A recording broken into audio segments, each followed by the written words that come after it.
Right, here we go, lads. I'm here, ready for the... Here he is. Bring him in quick time. Hello, mate. Hi, mate. How are you? All right, just wetting myself at United losing 3-1 to Palace at home. I'm wetting myself at that starting lineup as well, mate, to be honest. Yeah, look, let's get it up. Come on. Right. That was a nice transition, that, wasn't it? Led you right into that.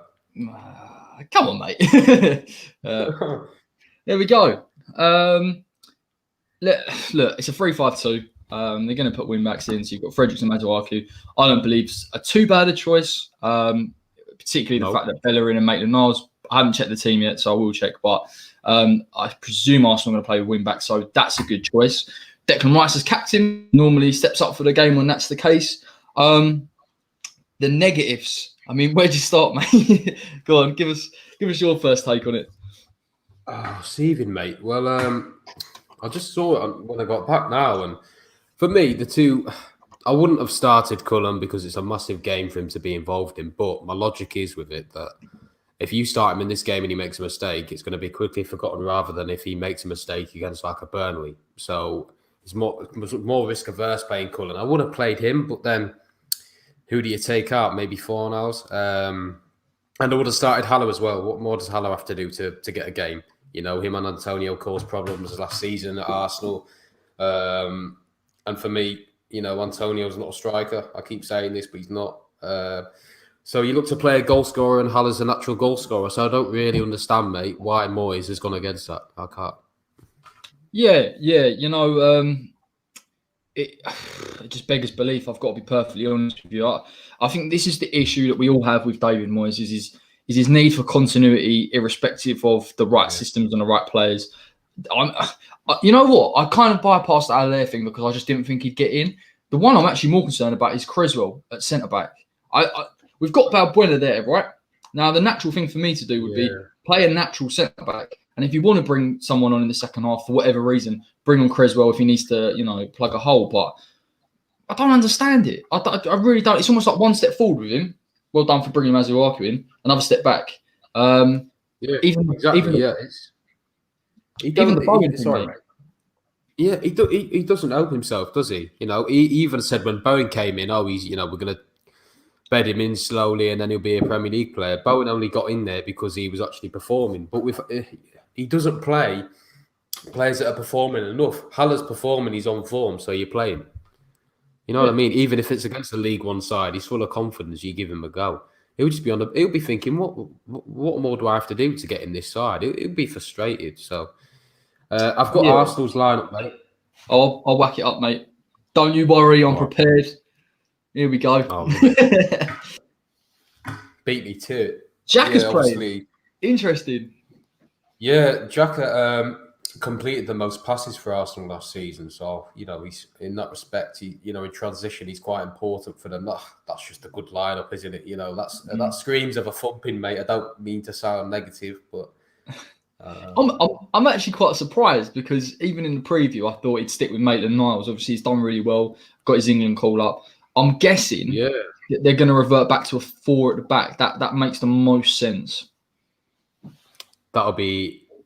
It'll be a 5 at the back, Bellerin and Saka wing backs. Saka is the wing back. Oh, okay. Fair enough. Yeah, because I thought 5-2-3. Yeah, that's what it'll be. Because I thought, right, I mean, Saka predominantly plays on the left, so I do get it, but he has plugged a few holes previously. I remember him playing a little bit more central, so I wasn't quite sure how Arteta would play it, but I don't know. I really don't know. I mean, I'll be interested to see how we operate with our wing backs because a lot of people have been crying out for Masuaku to play there. I want to see what shift he puts in tonight and what we're getting from him. And if he plays well tonight, does it not set a precedent maybe to keep him in and stick with that formation? Yeah, well, you saw X say last night that the players rate Masuaku a lot in terms of what he offers, and they see him in training every day, so he clearly is a good player. I just don't think he's very good defensively, and it's a big call putting him in tonight against the likes of Willian. Well, that front three in general for Arsenal, they'll rotate and they'll cause loads of problems for any side. So it's a big test for Masuaku, but I'm sure wanting to prove a point. Because actually, when Moyes was last here, Masuaku, that was one of his best spells at West Ham. So I'm hoping he can unearth him again, kind of thing. I mean, Daniel James in the comments said this.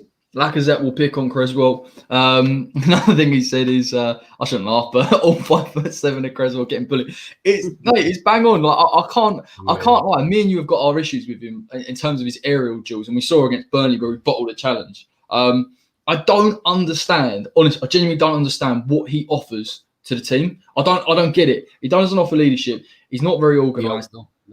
He's going to come up with. I mean, let's bring this Arsenal team up again, mate. Why would you rather not put Ben Johnson centre back and give him a go there? Yeah, he's got the stature about him as well, and he could play there. He's solid.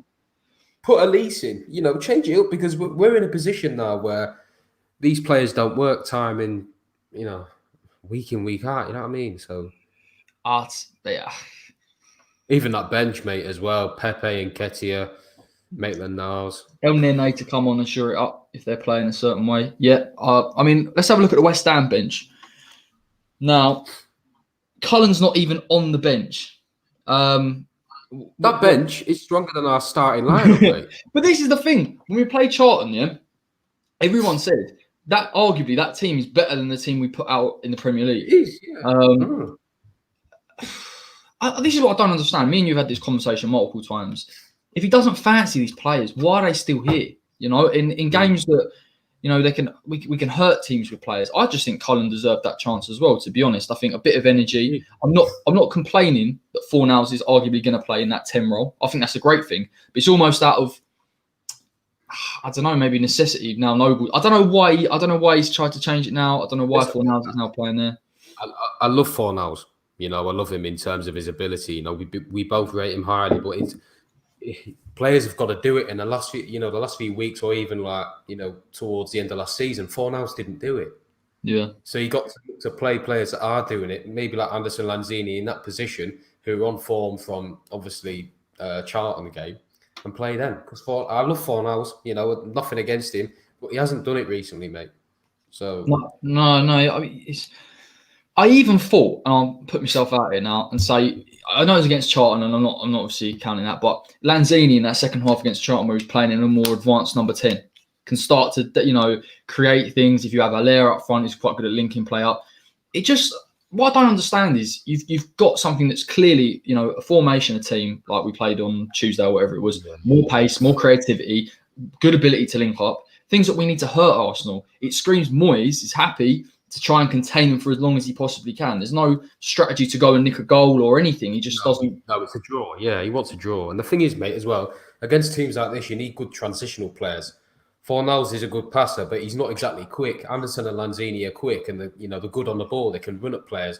Yeah. And you've only got Antonio out of that. Bowen can do that as well, but obviously he's not had a lot of time to settle in. So you just need to play them players, and you need Haller for the area presence as well, because Antonio can't do it all on his own, So I just think it's the wrong lineup. He doesn't help himself. If we're going to beat Arsenal, we've obviously got to try and hit him on the counter and beat him for pace. And you're right, Fornals isn't that type of player to get the ball in transition. The only positive, and I hate to say it, is because Nobes isn't playing, that transition from just in front of the back four to the attack is better. It's clearly better. There's more decisive passing. There's more energy in there. If he looks to maybe bring on someone like Anderson in the second half and play in number 10, you've got another option there, a bit of pace. You'd hope he's just fallen on some. Maybe he's got it right, but it's too negative for me.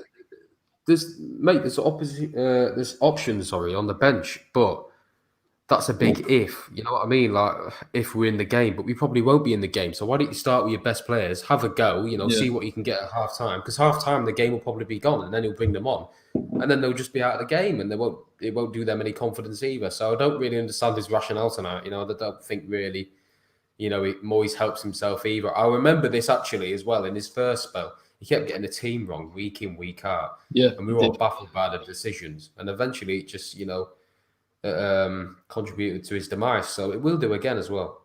Yeah, I'll just read out one of these comments, mate. Look, Moyes' plan for the game is damage limitation. Completely agree, Lanty. It doesn't look like he's up for it. I think no one's asking you to go up against Arsenal and play, 4 attacking players in a 4-2-4. They're asking you to.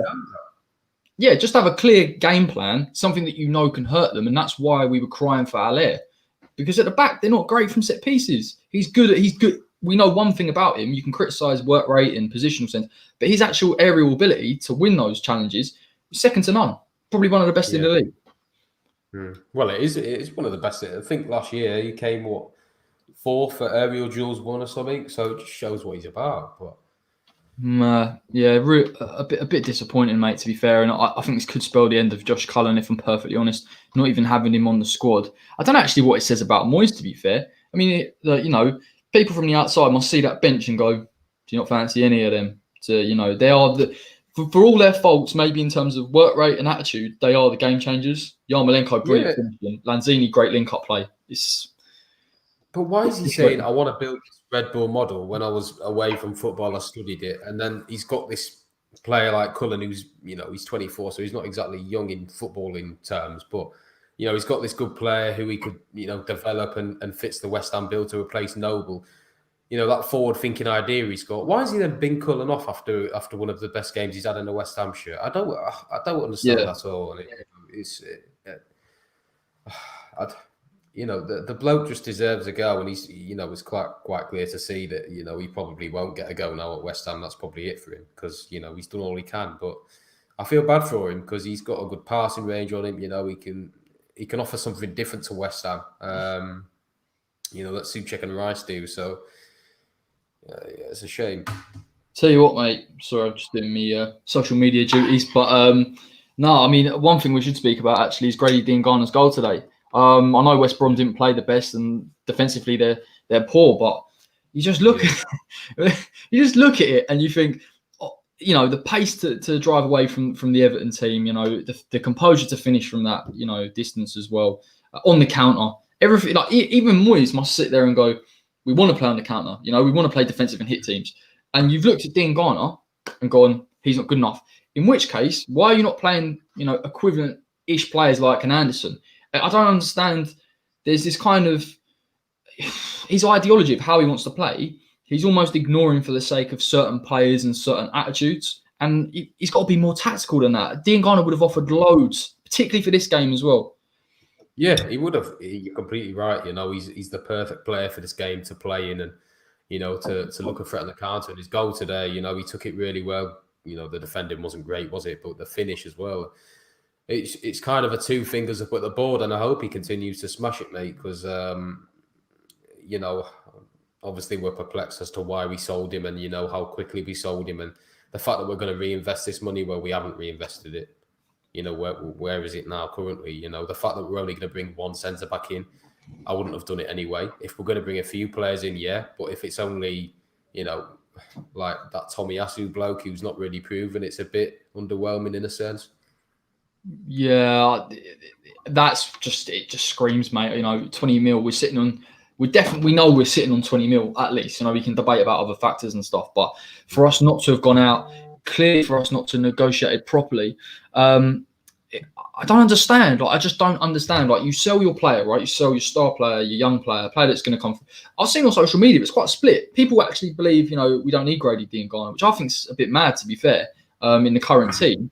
But you at least say, right, we'll bring in Rico Henry. We might bring in another player on loan. I could get it if there was some kind of strategy towards the transfers. I would be on board with it. I wouldn't agree with it, but I'd say fair enough. To have not gone out in the amount of time we've sold Grady for and brought anybody in, you know what I mean? We heard about Ben Rama coming in. Obviously, it looks like he's probably going to go Palace, especially after tonight. It's nuts, mate. And the problem we've got tonight as well, and I've tried to be positive beforehand, but if we get battered 4-0, and the same areas, show themselves, we're going to be fuming, and it's going to be more and more discontent. Yeah, we'll be down by December, mate. The thing is, with clubs, when we sold Diangana, we had no direct replacement. Clubs like Wolves, forward-thinking clubs like Leicester, even when they sold Chilwell, they got that Castagna in straight away, didn't they? Like a few days after. That's what clubs do. Wolves sold Jota today, right? They'll have a replacement lined up. They're not stupid. They're not daft to think, oh, we'll panic and we'll just, go for like someone improving.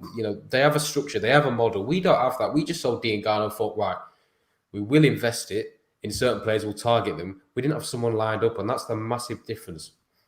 Yeah, completely, mate. And like, even Jota's gone to Liverpool today. Yeah. You even hear like Nuno But they Santo got it speaking done in the about it. day, mate. They got it done yesterday for Jota. Yeah, In but a but day.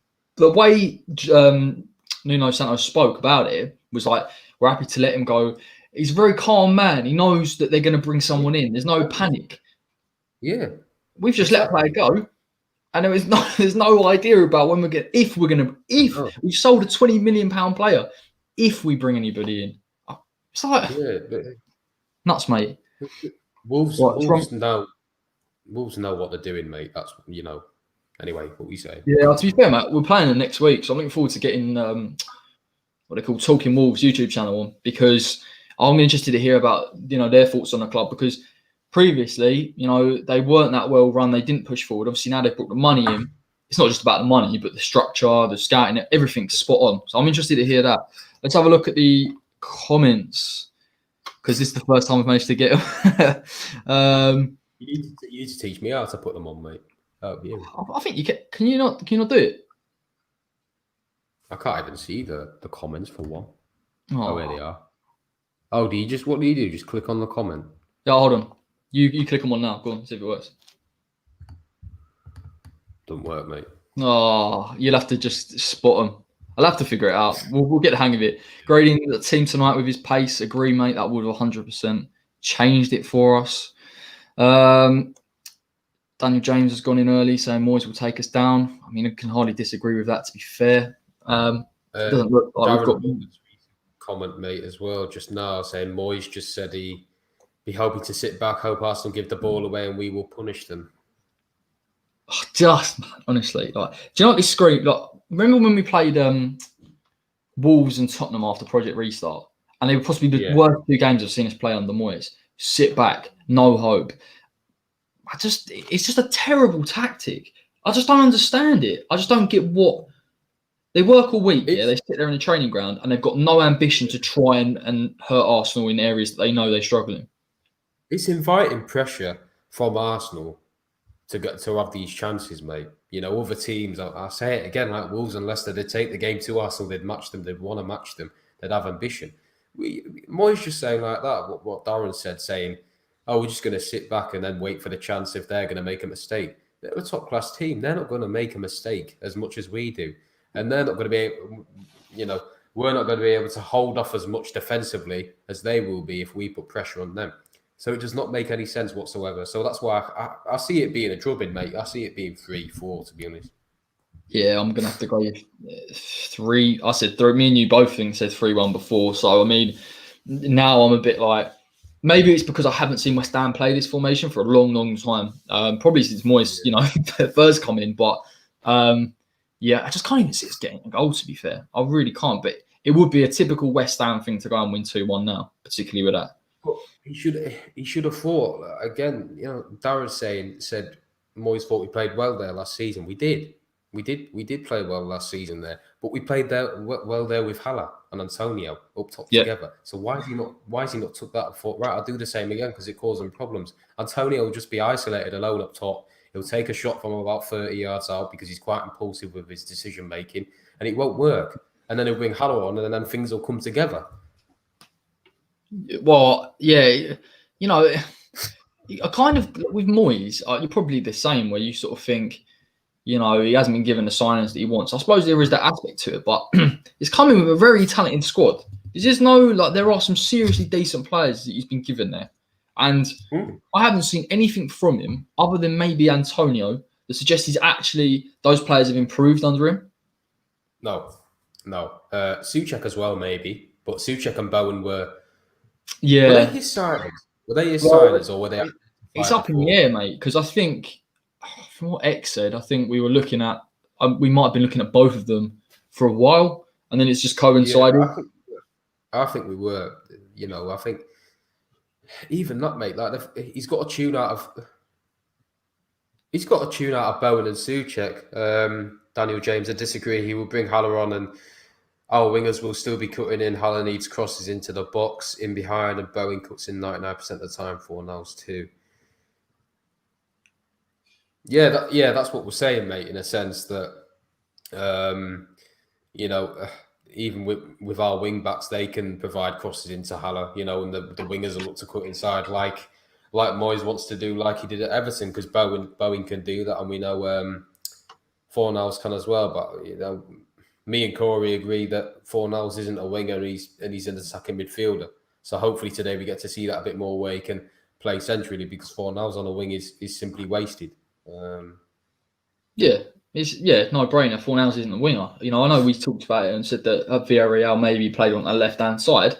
In argument that he could cut him from the left hand side. I remember when he put that ball for Bowen. I think it was against Southampton. It was beautiful. It did come off that left hand side. But it's more. He's not naturally. He won't stick wide. I watched Grady today against Everton. Loves it. Just sticks wide most of the time, and then if he gets the ball, he'll drift in. But Fornals, he needs to be given that freedom to pick the ball up. I hope in this system it works a little bit. I hope that like he can work with Rice and Souček, that him being central, we can see it. And at least as a fan, we can go, does it work? Doesn't it work? If he starts pulling the strings a little bit with Bowen and Antonio, whose movement is very good, maybe we could look at it and say, why is he not playing there regularly? And against Liverpool, mate, when he came on against Anfield, you know, he has that positional sense and intelligence to drift into the positions that other players wouldn't. And then he scored, didn't he, with his first touch or something. So that's the quality that he has. But Darren Butler, that's a good comment. What happened to Balbuena? Surely you risk him in a bigger gamble with Cresswell. Completely, because Cresswell defend. You know, like you said, you know, Balbuena again. You know, I know it's against League One Charlton, but he looked decent on Tuesday, and you'd rather give him a go rather than Cresswell or someone like Elise or maybe even as far as Baptiste. You know, just change it up a bit, because I don't know, as we've said, what Cresswell offers to this team other than having the most attacking third touches, which, you know, is detrimental anyway, because it means Anderson has to defend. So yeah, he's not. I mean, he's Cresswell. Do you remember? Because he started playing Cresswell. I think it might have been in a 3-5-2 or a 5-3-2 when he first come in. And I never got it then. I still don't get it now. You play players that are natural to the position, that play their entire lives. That's just common sense. There's no, see what I mean? I mean, there are versatile players. Declan's one of them. Darren Butler just said, I could even put Declan Rice in there. Yeah, I completely agree. You could have played Cullen in the holding midfield with Souček. Would have made more sense. Yeah, completely. What stream are you watching this on? You got our TV. I need to try and find a stream. If anyone knows any streams that are dodgy advert free, let me know in the comments. VIP League, mate. VIP League, you legend. Allegedly. I don't know if it's a thing, but I use that Heat goal, but it comes up with some dodgy stuff on there. So yeah, no, you got to listen. I've learned the tricks of the trade with that old one. Listen, this is our first Premier League watch along. We should give it some kind of crescendo. Oh, it is. Yeah. So and it's the first one we got the comments on. So it's nice to have some fan interaction. You know, we're coming out. Go on, mate. My computer's on an absolute mad one.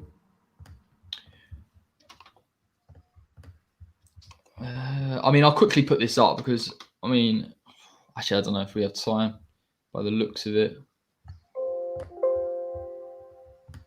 Nah, I'll save it. It's just a few of the stats from the preview. You lads, yeah, all right, Darren. Allegedly, we're not talking. We can't talk about it. Yeah. Jeez, this could. The amount of adverts from this, mate. Nah, you got to be clever. See, Willian, maybe we should have previewed Willian a bit more. I think it's a bit hard because he's only played one game for Arsenal, but looks a really positive signing for them. Paid a lot of money for him as well. Yeah, they did, but he's a very good player, and Arsenal have lacked winners over the years, and now they've they've got one in him. You know, he's a quality player, and his quality speaks for itself. So I just think with Pepe, mate, is obviously he's a very good player, but he wasn't exactly proven in the Premier League, and Arsenal need that if they want to go to the next level. So I think there's been an injury, mate. Kolasinac is playing in a back three now. Oh, really? Yeah, Bellerin and Saka as wing backs, Ceballos and Xhaka in the middle. And then obviously Willian, Lacazette, Aubameyang. Okay. See, because Kolasinac could be got at. I mean, Yeah, well, obviously we're targeting Tierney's him, not aren't we? playing. That's what it is. Yeah, Yeah, Tierney's out. Tierney's out. That's Yeah. good, actually. I like Tierney. God, David Moyes is looking a little bit old. Right, I've got his goal up, mate, so we'll see how that goes. Sweet, mate. Yeah, back three. I mean, why would you just not play Balbuena? Gabriel's injured, apparently. Nah, he's playing. Is he playing? Yeah, unless I've got it wrong, but that's what it says on the Sky. Nope, Dan. It looks like it's what's his fucking name? Tierney. See, it says here we're playing a 3-4-3 with Fornals on the left. That can't be right, man. Surely not. The only thing is if Masuaku bombs on, gives natural width, Fornals can drift into a more. He will technically be in a more central position, so maybe it will work out for him. But I would have just played him as a 10. Defo. Yeah, Gabriel. The stream looks decent.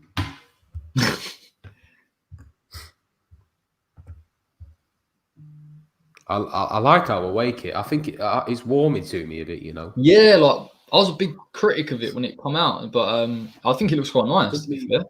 It just needs a better sponsor, mate. If it was like Dagenham Motor sponsor, it'd be straight in my basket. To be honest, I'll put a 33-1 and 10-1 anytime. Yeah, I'm not a betting man, mate. To be fair, especially not as a West Ham fan.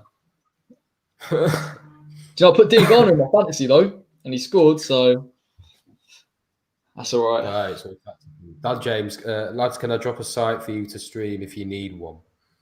Do you mean stream the game, mate, or do you mean stream our video? If we need one, if we need a stream, I'm pretty good, but I think Dan's all right as well. I need one, mate. Drop me one. We do need one then. Please, all right. I'll have about 5 streams up, and whichever one buffers, you run. Good thinking, mate. Pro streamer. That's what I like to hear. Yeah, Dan, drop it in the comments, mate, please.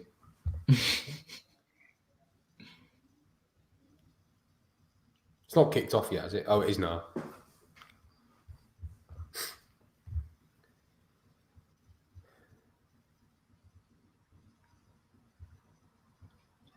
All right, here we go. What link's that, mate? I can't see that link, Dan, that you've put on here, mate. Yeah, probably will have blocked it. Here we go. We're underway. We're dominating them, mate. Behave yourself. Souček playing quite advanced there. And Declan, to be fair, trying to push them high. Oh, no. They're panicking. They don't like it. No, they don't. I'm surprised he tried to press Arteta. That's what me and you said would be tricky to do. I mean, it's not easy to do that with that team. Oh, that was a good ball as well. Ceballos. We can't give him time on that. I'm surprised we're dropping it off him because he's one of the most influential players on the ball that they've got. See, I thought Ceballos would be playing in a more advanced position, but it actually does make sense for him to pick the ball up and sort of spray it. Yeah. Could play Masuaku. I think I'm a bit behind you, mate. Oh, sorry. You'll know if we scored or not, at least.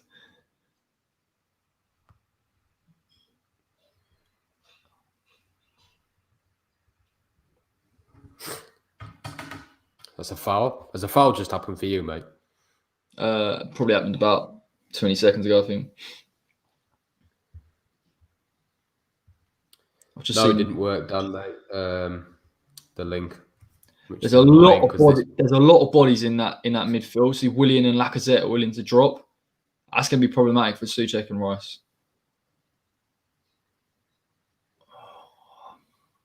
Too much space. No. Oh, okay.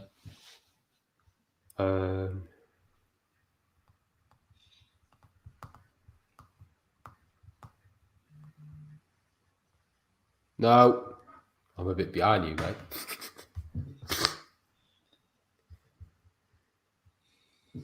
I think Allaire would have been perfect for this game. I just think he would have done. Look at Antonio, pace on him, son. That touch is horrific, though.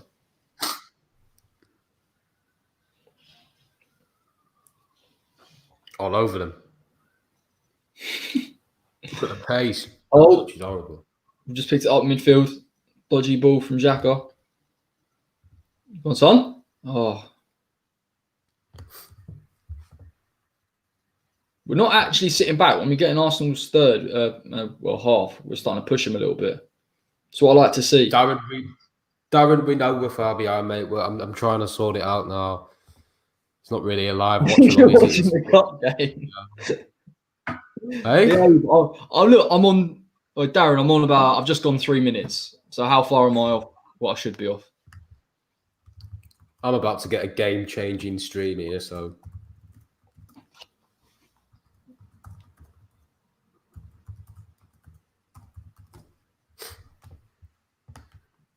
All over them. I'm 38 seconds off. Jeez. All right, Antonio's in behind. Good tackle from Gabriel. Masuaku picks it up, takes him on, beats him. 38 seconds off. Terrible. God, dear, struggling here, mate. Just pause it, Darren, for 38 seconds and then come back. Yeah, just pause it, mate. It's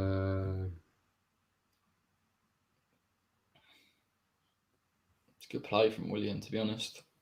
Willian almost playing like a 10.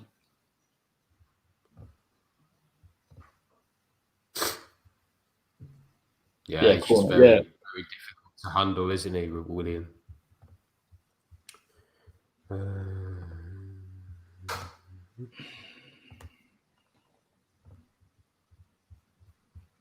Ogbonna. Chance. Corner.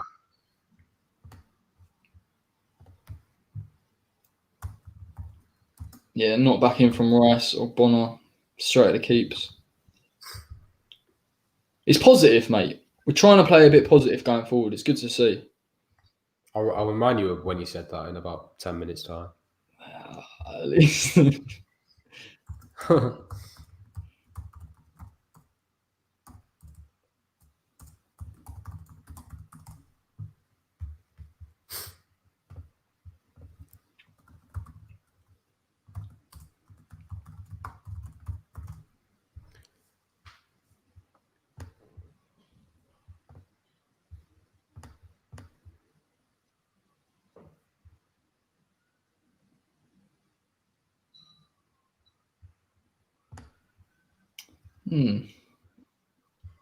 To be fair, I thought they would have scored by now. So we're doing all right, mate. Still in it. Right. I've got a stream.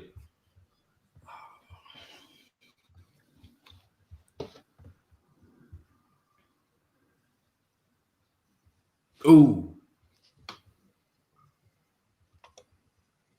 I think I'm ahead of you now, mate.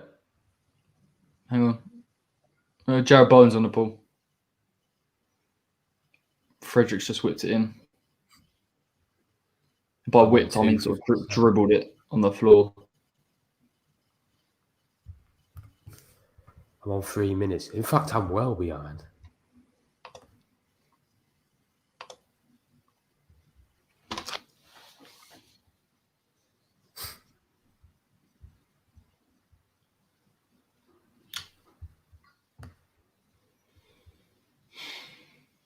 It's a foul?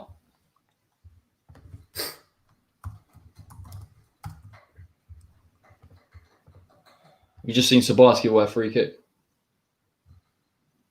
Nah, I'm trying to go on the other stream now. We've got a free kick now, haven't we? Yeah. Right, I'm up to speed finally. Right, sweet. Come on, Chris. Honestly, I can't believe that game. He gets a game week in, week out for us. I bet he can't believe his luck. I know. To be fair, he was actually a decent player, with the stuff. Ooh. Are you a fan of Rice's trim? He's mixed it up, hasn't he? Oh. Yeah, it's a bit of a fresh trim, to be fair. Because I don't think he suited that helmet head, did he? Oh, state of him, mate.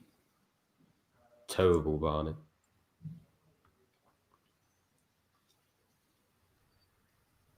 look at Antonio with the Nolan move at the corner. Stick right on Leno, mate. See, Bellerin, it's a mismatch, isn't it? Yeah.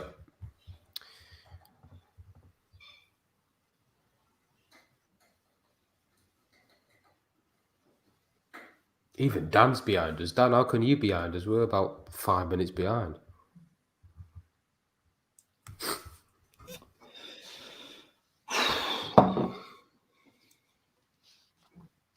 Bellerin looks like a French model, doesn't he? Looks like he's from Vogue, just playing in a football kit. He definitely loves himself. It's a foul, isn't it? Yeah, thank God. Look how many numbers Arsenal are defending with. Jeez. Would have been dangerous if they broke their... Yeah, exactly. Another free kick. Who's taking it? Press again. Why not have Fornals on it? Because Fornals isn't exactly an area of presence. But you're on a free kick? I've just seen a free kick. Oh, Fornals is on it.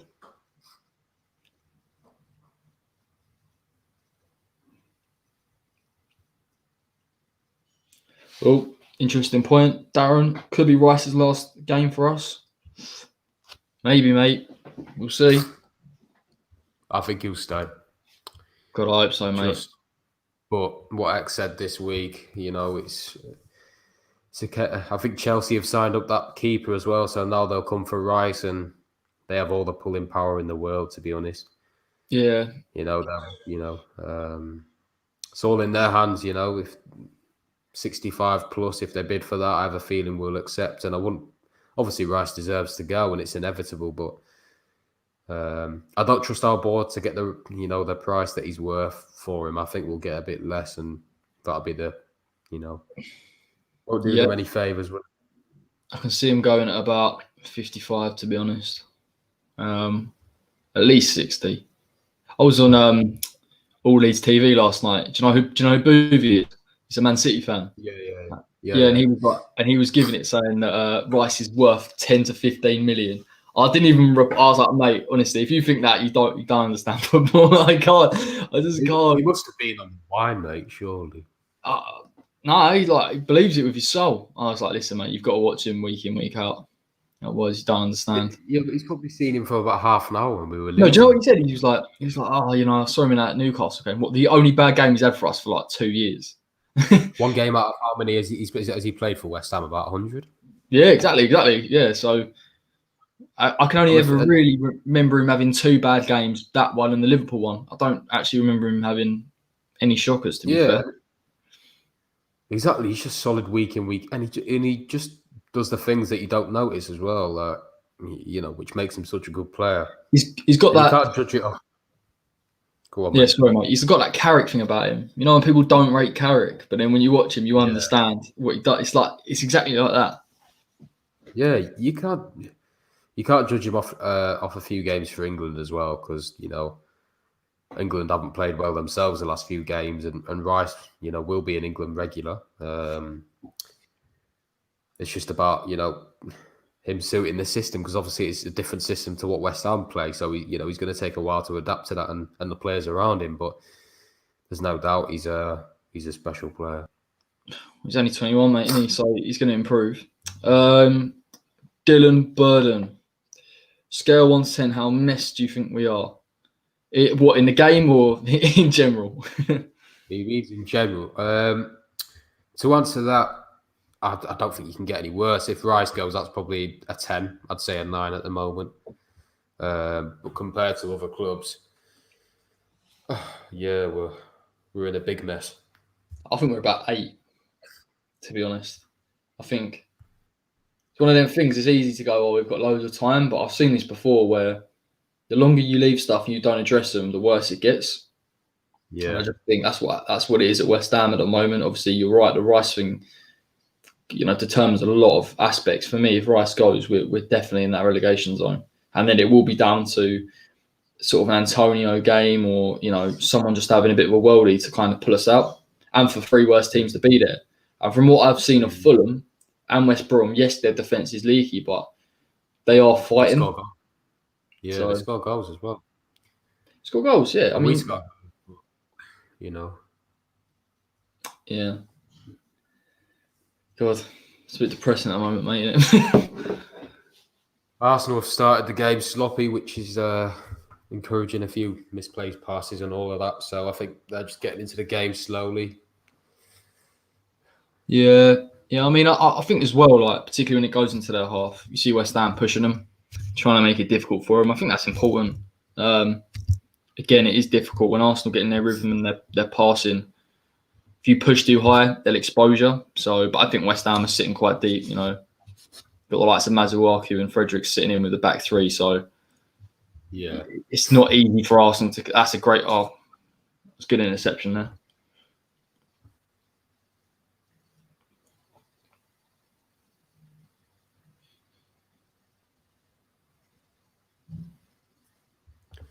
That's true. The recent comment, Rice may think if he does not move now, he might lose his place to Calvin Phillips in the England squad. Yeah, to an extent, because Calvin Phillips is a good player.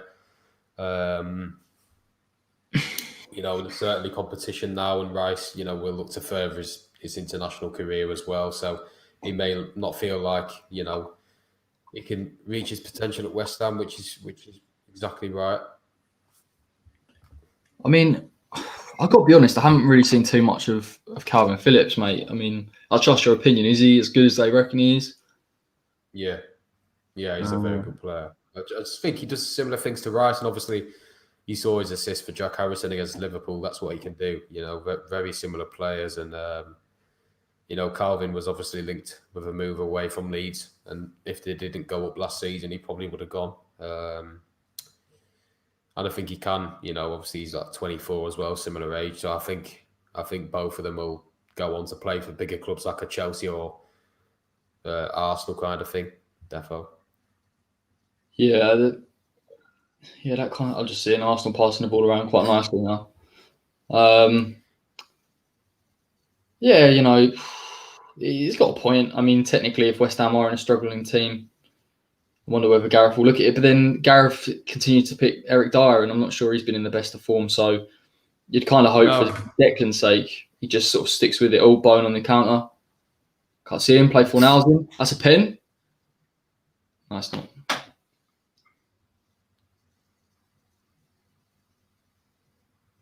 You see that one? I'm about to see it now, mate.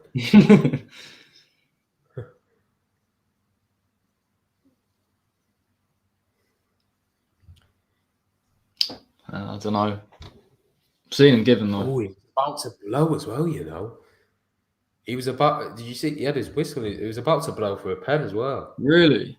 That's odd, isn't it? I'd like to see that again. I think he took his legs away. Let me see it again now. No, it's not. Bit harsh, isn't it? I'm not even sure he really makes too much contact either. Yeah, a bit of a dive. Looking for it, really. Soft, very soft. I think there's defo contact, but I don't think it's enough to warrant a penalty. No chance.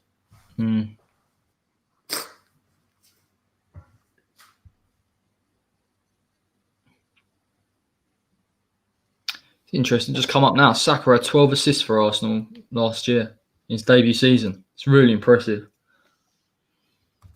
Yeah, he's a special kid, special player. Just got something about him that's obviously different, and he's a special player.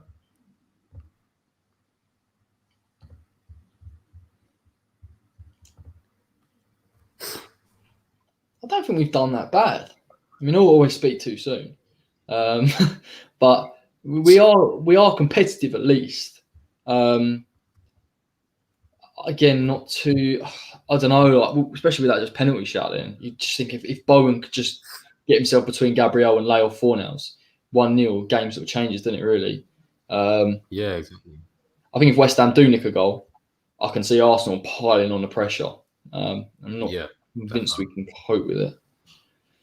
Darren says, if we lose heavy, do you drop Fabianski? It's difficult, mate. I mean, you either bring in Randolph or Martin, and I think Fabianski is still the better keeper of the two, but I can't argue that I think his form's dipped massively since his injury. I'd look to give Anang or Trott a go, to be honest with you.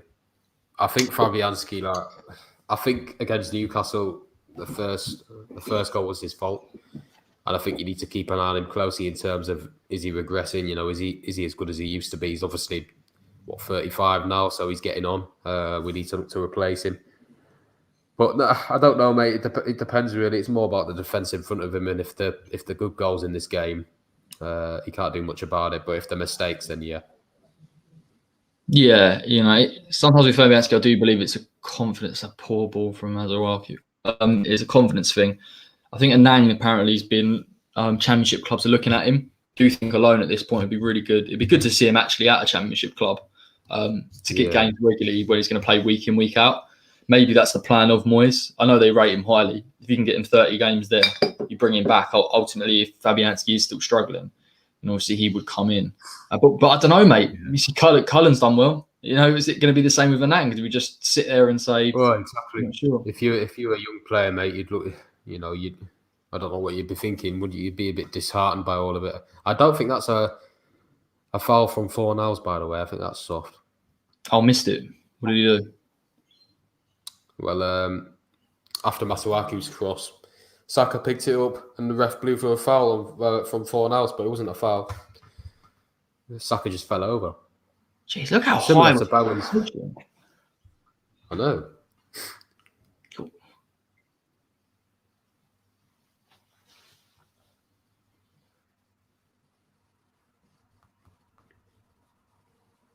That's it.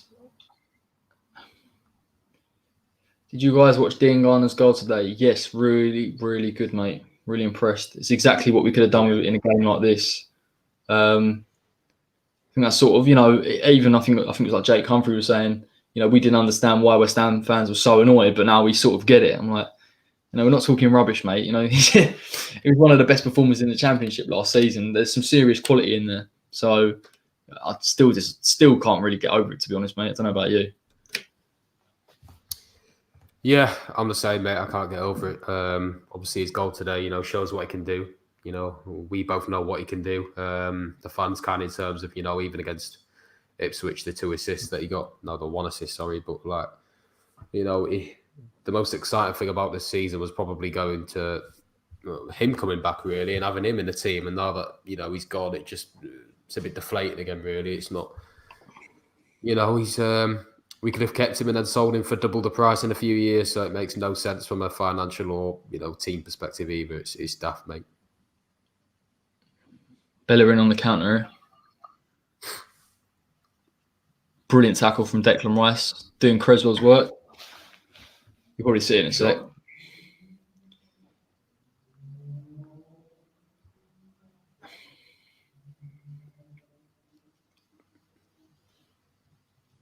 Yeah, it's a great tackle. Yeah. Quality, mate, isn't he? He's such a good player. Even with his tackling, mate, it doesn't look like he's going to win it, and then next thing he does, it's...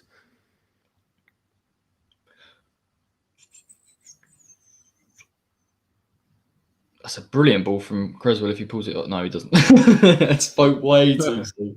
If.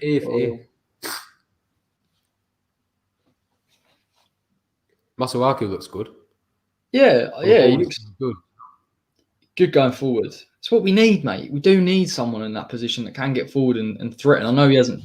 Wing back's a strange one because obviously, the basis of it is kind of, defence and attack. But and we haven't had too much possession in their third. But I don't know. He's positive. I've seen him try and get past their back three.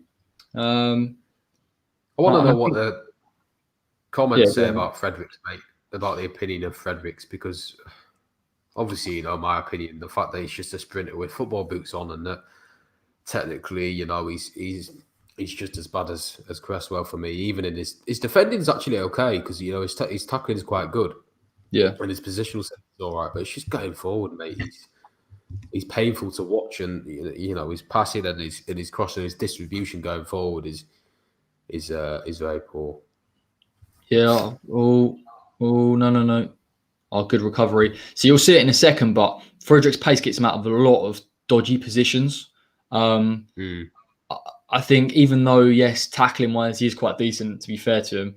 I just kind of look at it and think he's too like passive. Like when he pushes forward, he always leaves space in behind. He's not aware of it. You know, the polar opposite of Declan, where when Declan knows who's behind him, where the danger is. I just think as a defender, you've got to understand that principle. Yeah, exactly. This system suits him massively, but you know, there's a lot to be desired in terms of his final delivery and his quality. But how old is he? What, 25, 26 now? Frederick's 25, isn't he? See, look, I just think if you ain't got that in your locker now, I just can't see how it's going to develop. But maybe the only reason we went for him is because he was on a free. That's why. Stupid. It's just I get it. If we sold him for like 5 mil and brought someone in that we actually valued, but just to stick with him relentlessly is a bit worrying. Oh, Barney between off Bonnie. I think Ben Johnson's the better player already. 100%. But just because he has a dodgy 20 minutes against Bournemouth in pre-season when none of them defended well at all, conceding 5 goals to leave him out from that is a bit harsh. Yeah, I think that opinion. I don't think it's an opinion that the fans share. I think it's something that Moyes has clearly, decided on. Listen, Johnson is the better defender. I think he's got the better potential. I think even when you see his delivery, particularly against Aston Villa, and then go on the left-hand side, then you look at his delivery the other night against Charlton. He's got the clear quality to see. So, oh dear. Oh no, come on, man. Oh, how is he scoring from there?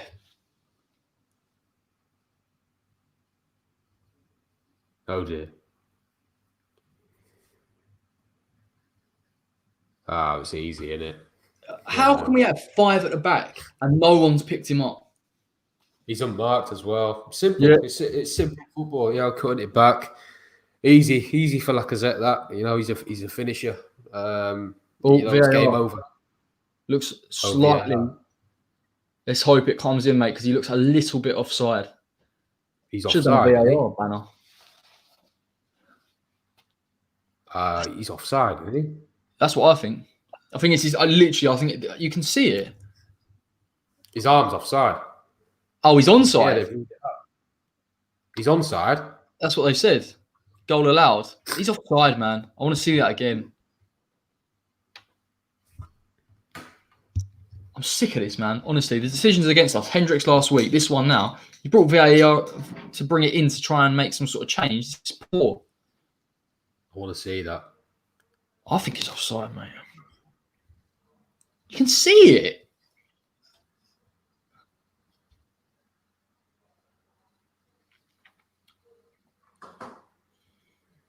It's the first attack, though, mate, in the score. Not taking the defending away from it. I know it's. I need to see another image of that, to be honest. Exactly. I just you can't play an offside trap well and then leave Lacazette completely alone in the box. It's just going against your whole game plan, especially a finisher of that quality. It's just bread and butter for him, mate. Me and you discussed it. Like we said, when Arsenal attack here, it's not just the front three. You've got Bellerin coming in very late there. You see that. Obviously, the runs are a massive part of them drawing you out. But to match up with them 5-on-5 and to leave him with that much space for even the CDMs, even Souček to not, or anyone to pick him up, is bizarre. You see Masuaku in there. It's just disappointing. Really, really is. 25 minutes to go in, and we're just giving goals away like that. It just undoes all the hard work. Onside, apparently. I seen an image. He was on. Oh, does it actually look onside? Yeah, he's onside. I want to be wrong. I want to be like wrong, but that's the one attempt, 1 goal.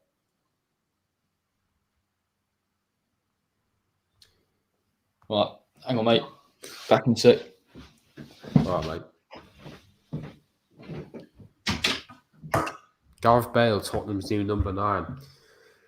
Let us know in the comments what you think of Bale going back to Spurs. Is it a good signing? Going away from West Ham a bit? Is it, obviously, is he finished as a player? Will it help them to progress? Because obviously they signed Reguilon as well. We all remember that screamer he scored at the bowling to win it for them in the last minute.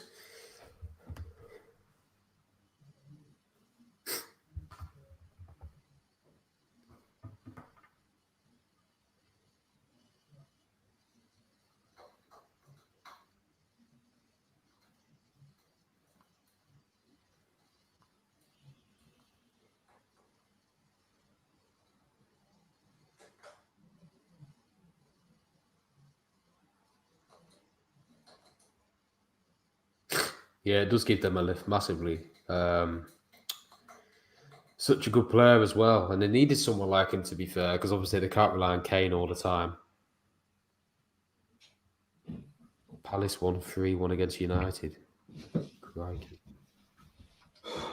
What's going on, mate? What have I missed? Not much, mate. I've just been talking to myself, to be honest. It's all right, mate. We'll do it. Just about Bale going to Spurs. What the comments think of it? Obviously, Darren put great side and gives them a lift. It does massively because they can't rely on Kane all the time. 10 mil a year for Bale is good business. Agree, mate. Ryan West Ham, mate. We trusted Pellegrini too much and gave him all the money and backed him to the hill. Now that's why we have no money this year. In a sense, yes, but we've also saved about £9 million on wages. So, we've also got the prize money as well. I know that's going to all the stadium costs, but there's defo money in the club. I think they're just asset stripping. We did back Pellegrini a lot. I think we spent, 100 million in that summer, which is a lot of money for us. And, it was a statement kind of signing, but we shouldn't have appointed Pellegrini in the first place. For me, he was semi-retired in China. And, he's won stuff, but he's won stuff with very good, facilities that is in his hands, really. And at West Ham, he didn't really have that. That's why he failed.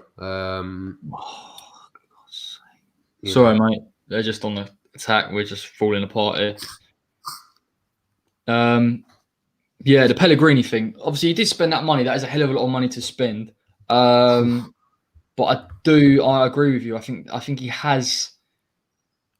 I think we have money. I don't understand it. We've let a lot of players go. We've saved a lot on wages. You've got to account for the Premier League money that's coming. Even someone pulled up the season ticket renewals thing, where particularly this window as well. Technically, we would have probably got about 20 million in if it's led to believe that there is 88% of season ticket renewals for the full price, which there clearly isn't. There's going to be less than that. But we definitely do have money. I don't buy it. For something seriously off about the lack of money we have, because look at the money. Everyone's lost money due to COVID, mate. Yeah, every single club. But they're fobbing us off. Everyone around us is spending money.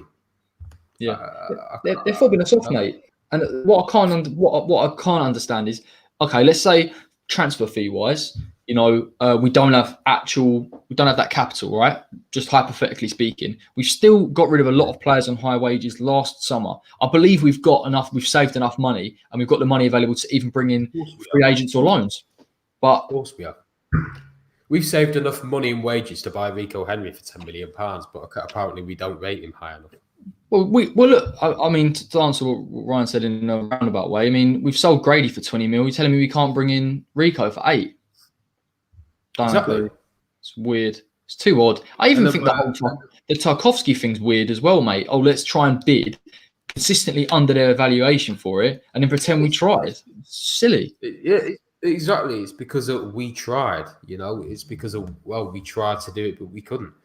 That's what Darren's saying in the latest comment. No, they think we tried and that's it. They didn't. It's just an excuse, mate, to paper over the cracks. At the end of the day, there's players out there that are available that are good players that would improve our squad, because from this performance, we need about 3 defenders at least, because our defending is not good enough. And we can't rely on Bonner to keep us up again. And Rice, because if Rice goes, we're screwed. So I saw that, when you watch that goal, you see O'Bonnell recognises the danger. He tries to get back, but it's not his job. He has to cover that near post. So he goes towards that run, but he knows that there is that man coming behind. A midfielder needs to track him, or particularly Creswell, if he's supposed to be our third centre back, should be completely aware that that's the case.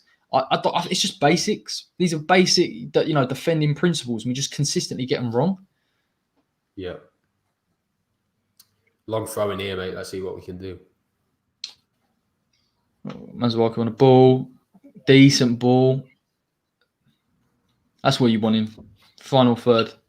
Ryan West Ham says Bowen and the check look handy though, but can't understand why we couldn't land Eze. If we hand money, then it's so frustrating. The Eze thing will forever do my head in, because I didn't see the second half of Palace today, but when he come on against Southampton, his link up with Zaha was pretty impressive, and we know his ability in the Championship. But if Palace had Ben Rama, they're going to be dangerous, mate. That's a dangerous front three. It is, mate.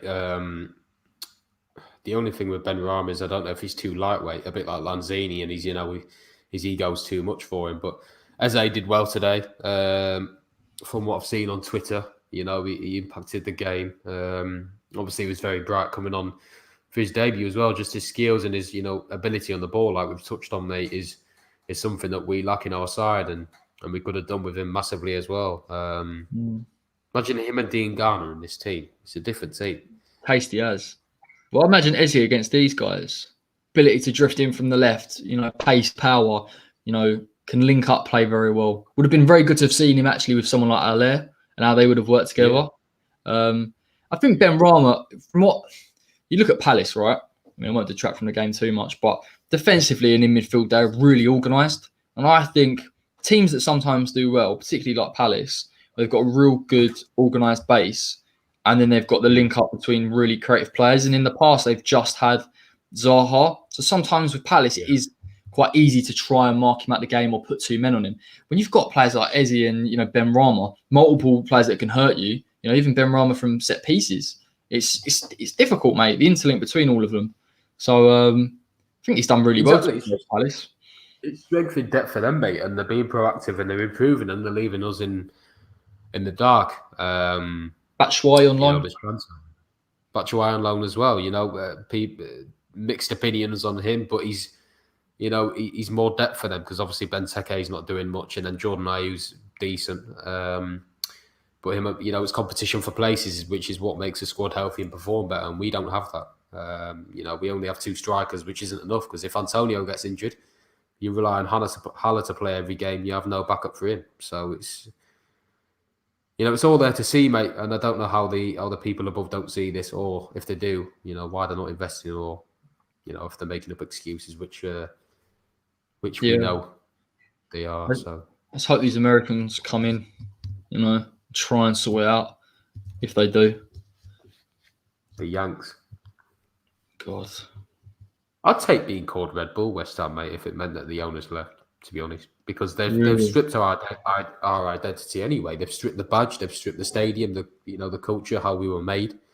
Yeah. If we're called Red Bull West Ham now, it wouldn't really bother me, because at least we've got a stable backing, and obviously the owners took away the stadium and the badge. Calling it West Ham London and stuff. When I don't know if you saw that video, mate, that someone made about the owners. It was like 2 minutes long, about saying they didn't want to call us West Ham London because we're West Ham United. They've put London on the badge. You know what I mean? Yeah. I think someone on Twitter, wasn't it? James something or another. Yeah, it was a good video. I think Nikki from West Ham Fan TV had done the same a few years ago. I mean, the excuses are just never ending. And the one thing about them, I can't stand, is we're supposed to feel grateful for them saving the club when they're milking it, of the interest. I'm like, have you got absolutely no shame? These are facts. There's people who've seen the accounts. You have to obviously publicly, say how much something's gone for. Even the sale of the Boleyn's really dodgy as well. Allegedly.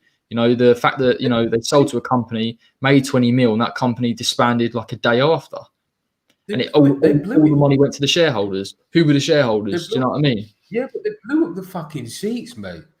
As part of a move, as part of a wrestling move. Yeah. It wasn't even, we'll send it off nicely. They blew up the fucking seats. I know. It's disgusting. But you know what? What's worse about that is people. I was really against it anyway. But I think that the premise was, don't worry, lads. Look, we're getting this 60,000 seat stadium. We'll compete with top four. To do that to Upton Park, and end up with what we've got. I mean, it's just Exactly. It was there to be expanded. Players were scared going to bowling. Now, yeah, at the London Stadium, they're not because it's a wide pitch. They have the freedom. That we're acres away from the pitch to even generate much of an atmosphere. At West Ham, we were right on top of them, intimidating them all game. We got good results. Teams were scared to play at the bowling ground. Now they come to London Stadium. They're not really bothered because there's no kind of identity at the London Stadium now. It's just a case of, we'll go and get a result there because it's a place we can. You know what I mean? yeah. Like, I mean, obviously I've been, but it's nothing compared to the bowling, mate. Nothing. And like, if you're an opposition fan, I suppose you wouldn't really get it. Oh, this is a good one. Would you rather like Mike Ashley over GSB? Yes. I mean, Mike Ashley hasn't blown up St James's Park or ripped the club's badge off albeit he's done the Sports Direct thing, but he sort of relented on that. We've been literally, it's like, imagine being Newcastle. Imagine they are our owners. They just took them away from St James's Park, stuck them near Middlesbrough, and then went, there you go, look, we're going to compete, and then just didn't bother. I think what they've done is worse. That's the difference. They've made some good signings this summer. Mike Ashley backs them consistently every window. Joe Linton didn't work out, but if you look at the signings they've made this summer, Wilson's a good signing, proven. Fraser's a good signing. Who else did they bring in? Fullback Jamal Lewis, he's a good signing. All players that they're trying to progress and back Steve Bruce with. That's the difference. So it's a no-brainer. I know Mike Ashley's bad and they want him out and vice versa, but he's not half as bad as those three for me. Oh, you seen his penalty claim from Gabriel? No, mate. Looks suspect. What on? I think Souček put it across the box and it's come off. VAR. What? That's a penalty, isn't it? Well, that's what I thought. But I think haven't they changed the rule a little bit where like if it hits this part now, it's not a penalty. It's not handball. It was that part, wasn't it? No, it was kind of like, yeah. It's another one, mate. Like we see this all the time. I don't understand why they don't. They're a bit like they're massively inconsistent with their reviews. Like when I watched the United game, there was a penalty there that for United that they reviewed again and again because they were looking for it. But yeah, against other teams, they just can't be bothered. They just think, oh, no, don't worry about that. Hendricks one the other week was appalling. Yeah, but to be fair, that United one today, that was an encroachment. So rules are rules. That's always stood, mate. Oof. Is that against United? Yeah, against United today. Obviously, Palace got a penalty. I didn't see that, mate. Oh. Yeah, Ayew took it and then he missed, but one of the players encroached, so they took it again and they scored. But no, I'm talking about it was like first half. I think some United player went down. I can't remember who, and they were like, it wasn't a penalty. I was like, that's harsh, and they're constantly reviewing it again and again. I was like, look, if you ain't think it's an obvious penalty by now, don't give it. But particularly with United, they look for them. That's the difference. And it's like, God, that's just a bugbear of mine, mate. Especially Man United with their penalties. Does my nutting. Yeah, that's all they get, mate. Obviously Bruno Fernandes is such a good player, but I think he scored about 6 penalties last season or something. Yeah. And good play from Antonio.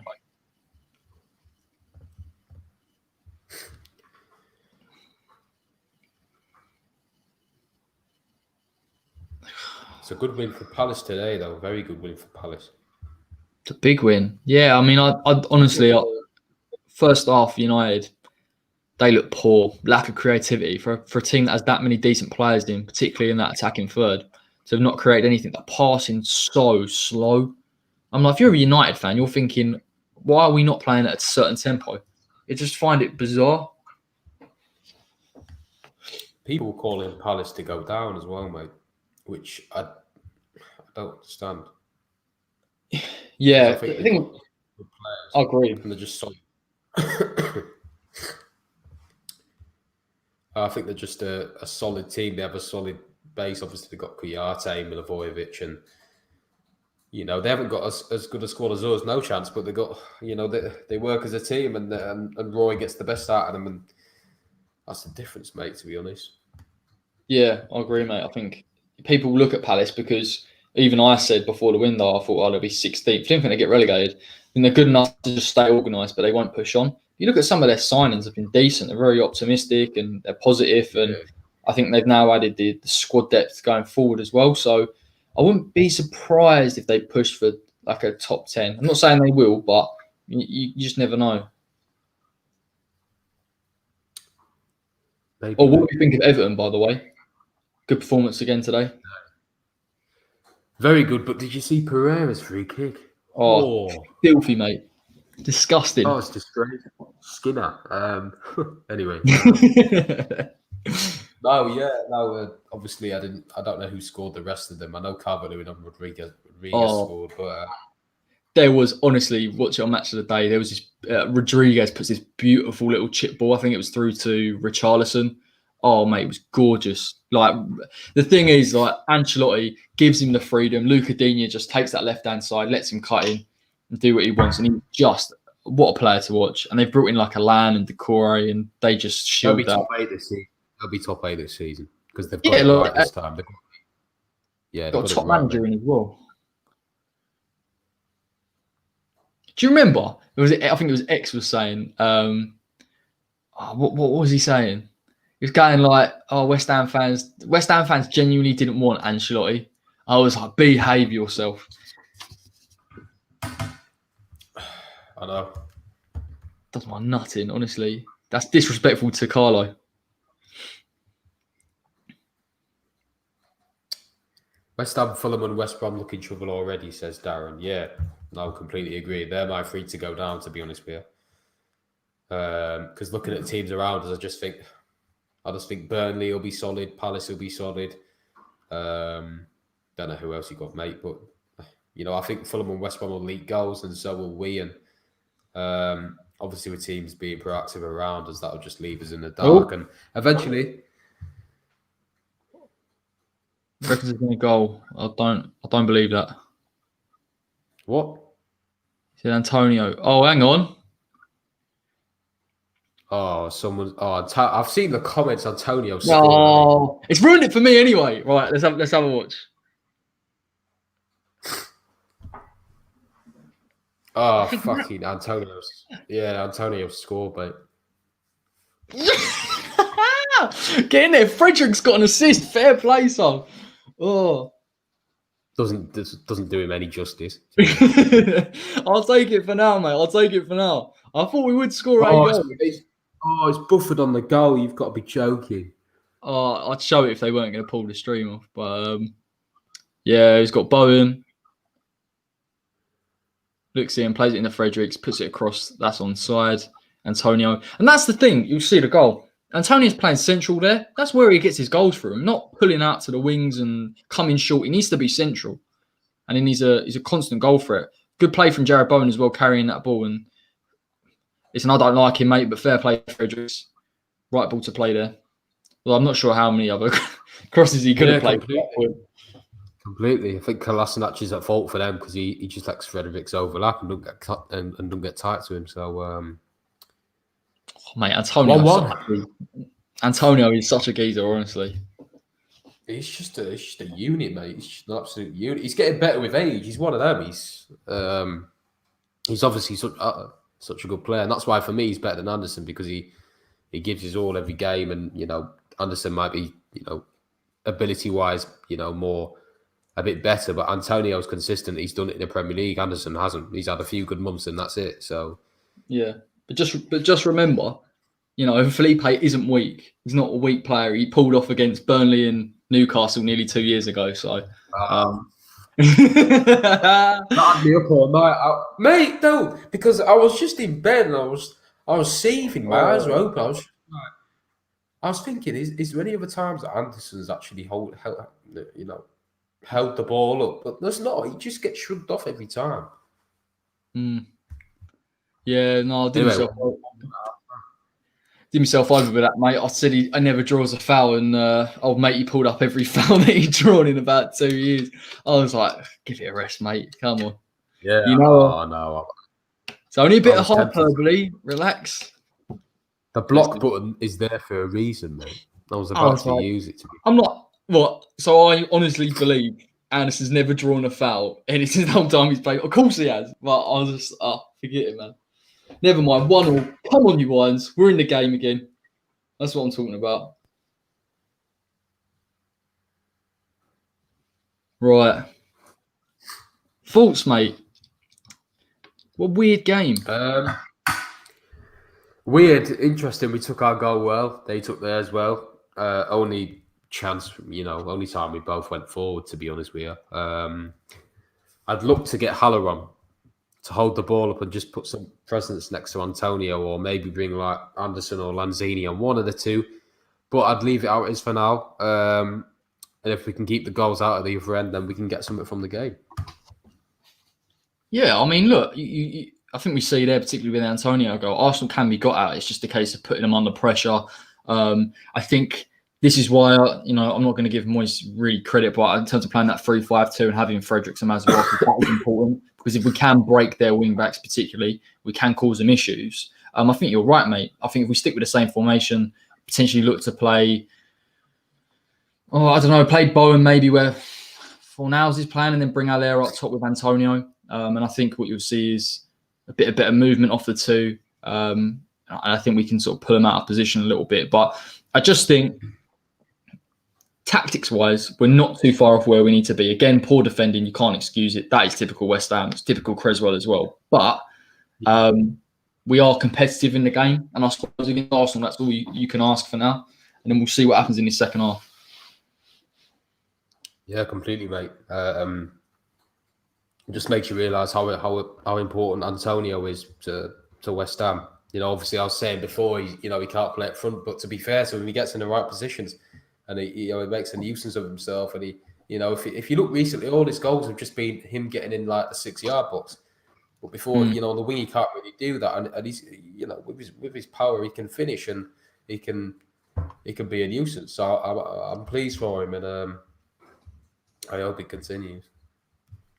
Yeah, what we saying, fellas, on the old comments? As you think we've gone so far? Mate, Lacazette is a B-Tech Antonio. He's at the moment, mate. Bring on the 8 wingers Jim White told us about. Yeah, why don't we bring one of them on? We only have about 3. God, dear. I think they just make it up. Right. Let's have a look. Are we playing 4-2-3-1 narrow? Not sure on that one. No, I don't think so, mate, because we're playing with wing back, so yeah. 5-2. I'm not sure. 5-2-3, I'd go. Yeah, we are playing 5-2-3 in defence, definitely. And then when we push, they're both pushing on. Obviously, Souček, Rice. To be fair, when we're going forward, no, I think it's more rotational when we're going forward. Obviously, it's more of I think it's more of a 5-2-3 in general, mate. To be honest, 5-2-2-1. No. Yeah, no, all these numbers, mate. In a sense, yeah, 5-2-2-1 when attacking, because you saw for the goal, Fredericks overlapping, and obviously Antonio up there, Bowen and Fornals just behind him. Then you got the 2 sitting. You've got 5 at the back. So to be fair, in an attacking sense, we might merge into that. But it's interesting, isn't it? Like, I am interested by the fact that we do push so high on Arsenal. Yeah. That's the one thing me and you said. I don't know if we can afford to do that, and I'm not sure if Moyes will do that. But he's been brave enough to do it, and I think that is on the premise that he has got 5 at the back when he needs to have it. Oh, Khalid, great first half from the Hammers from an Arsenal fan. Yeah, we'll see how long it lasts for, mate, to be fair. It's a good time to nick a goal.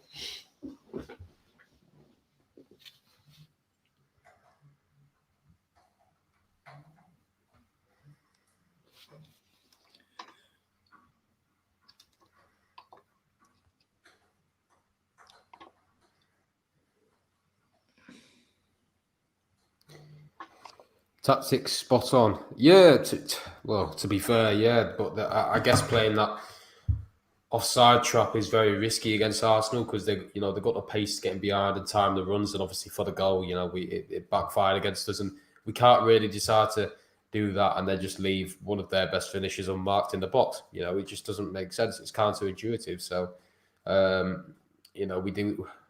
That's West Ham, though, isn't it, mate? We do the basics and then we don't do the other things right. So Yeah. I don't know. Like, they're just showing it again.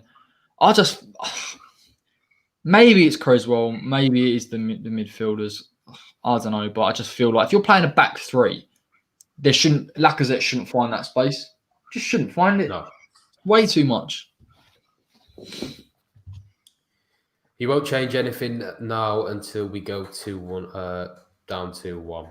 Yeah, well, that's what I have in my head as well, Darren. To be honest, because Moyes makes his changes very late on and isn't proactive. Say like now, we'd think right, we'll bring on Haller, we'll go for it, we'll try and win the game and get a bit more of the ball. But most likely, we'll stick with the same team. Yeah, and James, if we can do this versus Arsenal and Aubameyang, why couldn't we do this versus Newcastle? There is a sense of complacency, particularly against teams around us, that I do find a bit bizarre. I think that game was more down to, I don't know, we played the wrong players. We should have hit them with pace. The defense was to be got at. I don't know, like I always feel with Moyes that when he has a team that he has to play a certain way against because he can't do anything else, we play to our strengths. When we should be a team that takes the impetus and go forward and use our pace, we don't. So don't get me wrong, I think Alan Saint-Maximin is a dangerous player, but I think Fredericks dealt with him quite well, so he wasn't the issue. It was just a lack of creativity. And when you've got Yarmolenko, Lanzini, Anderson on the bench, you need to bring them on 60, 65 minutes if you want to change the game. And in fairness, he brought Yarmo on, but he should have brought Anderson on a little bit earlier, in my opinion. Yeah, completely, mate. Yeah, because West Ham had to deal with Carroll. Yeah. There's that element to it as well. Carroll was up for it as well, and he played well. Him and Wilson, complemented each other, and they got in and around each other, and in the end, it paid off, didn't it? And there is complacency with teams around us at the same time, but I think Newcastle will be okay this season. Yeah, I think they'll be all right, mate, to be honest. I think the problem is as well with the Newcastle game, they are a conservative team as well. You need creativity to open them up. Let's talk about, Palace and Man United. Palace just sit deep most of the time. They're so organised. United can't create, albeit, United maybe should have upped the tempo. It's hard to beat teams that just sit back on you. And I'm not excusing West Ham because I think we should have a plan B. The lack of a plan B is startling, to be honest, but it's a different game. I think he's been forced into it, mate, because Arsenal are that good on the counter that we have to play with five at the back. Yeah, mate. Dara says, Bowen in Fornals place, Haller up top, Antonio in Bowen's position. We could be a different team. I think Bowen's played well, so I'd look to keep him on. I'd maybe put Antonio on the left. Fornals has done okay as well. He works really hard for the team. But I'd definitely look to bring Haller on in some sense. Maybe move Antonio left. Maybe sacrifice a defender really if the game's still there, but we'll see how it goes. You see, I don't know if I would change it that much. I think obviously Antonio for that goal in particular shows that he's live in the box. I think Allaire needs to come on, if I'm honest. I would sacrifice Fornals. If you want to play your 3-5-2, go for two up top keep Bowen where he is and play Allaire and Antonio, and just use Mazuaki and Fredericks for the width. And then, like we've seen there, I think West Ham would become more of a threat because there you only see Antonio pulling across the defender. If you bring in Allaire to that, it gives them more things to think about. They're playing only with three in the back, so if we can get them behind them, then they've got a lot more to contend with. But I think I'm surprised Allaire didn't start, if I'm perfectly honest. But he's got a chance to bring him on. Should have started, mate. He should have started. He'll be frustrated, and rightly so, because he scored 2 good goals against Charlton. So, and today's the perfect game for him because Gabriel, is you'd look to target him really, and then get Antonio in behind. But to be fair, to Antonio's credit, he scored the goal that brings us level. So hopefully we can get more crosses to him like that and see what happens. Yeah, 100%, mate. I just can't believe we're in the game. To be fair, first time for everything.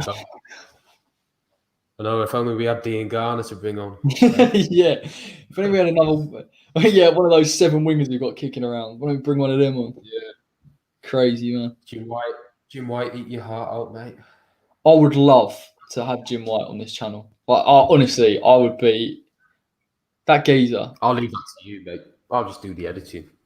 Yeah. Now let's just try and trick him. Honestly, literally, I don't know how much they're paying him to put out that spin, but he must be getting a pretty penny for that. Probably the transfer budget.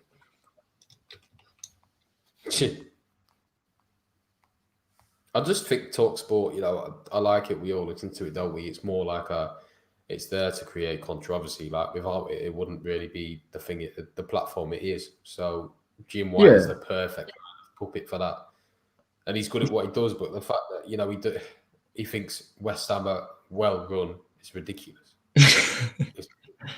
Yeah, it is there to create that type of like that friction. But I've got to be honest, like, just gets on my nerves in the end because, to be fair, like sometimes you get that reaction after a game, people overreact. I understand that, but to do it in a midweek show where you're trying to spin an agenda out of nothing, really, to be fair, he's just putting across what David Sullivan tells him to. So give it a rest, mate. Did you hear the commentators during the game on Sky Sports? They're giving some GSB agenda crap too. Yeah, that's what they do, mate. Sunday Supplement, they were calling them out, and then they liaised with them and told them to not speak badly about them again. That's what they do. They've done that with Sky Sports too, I think.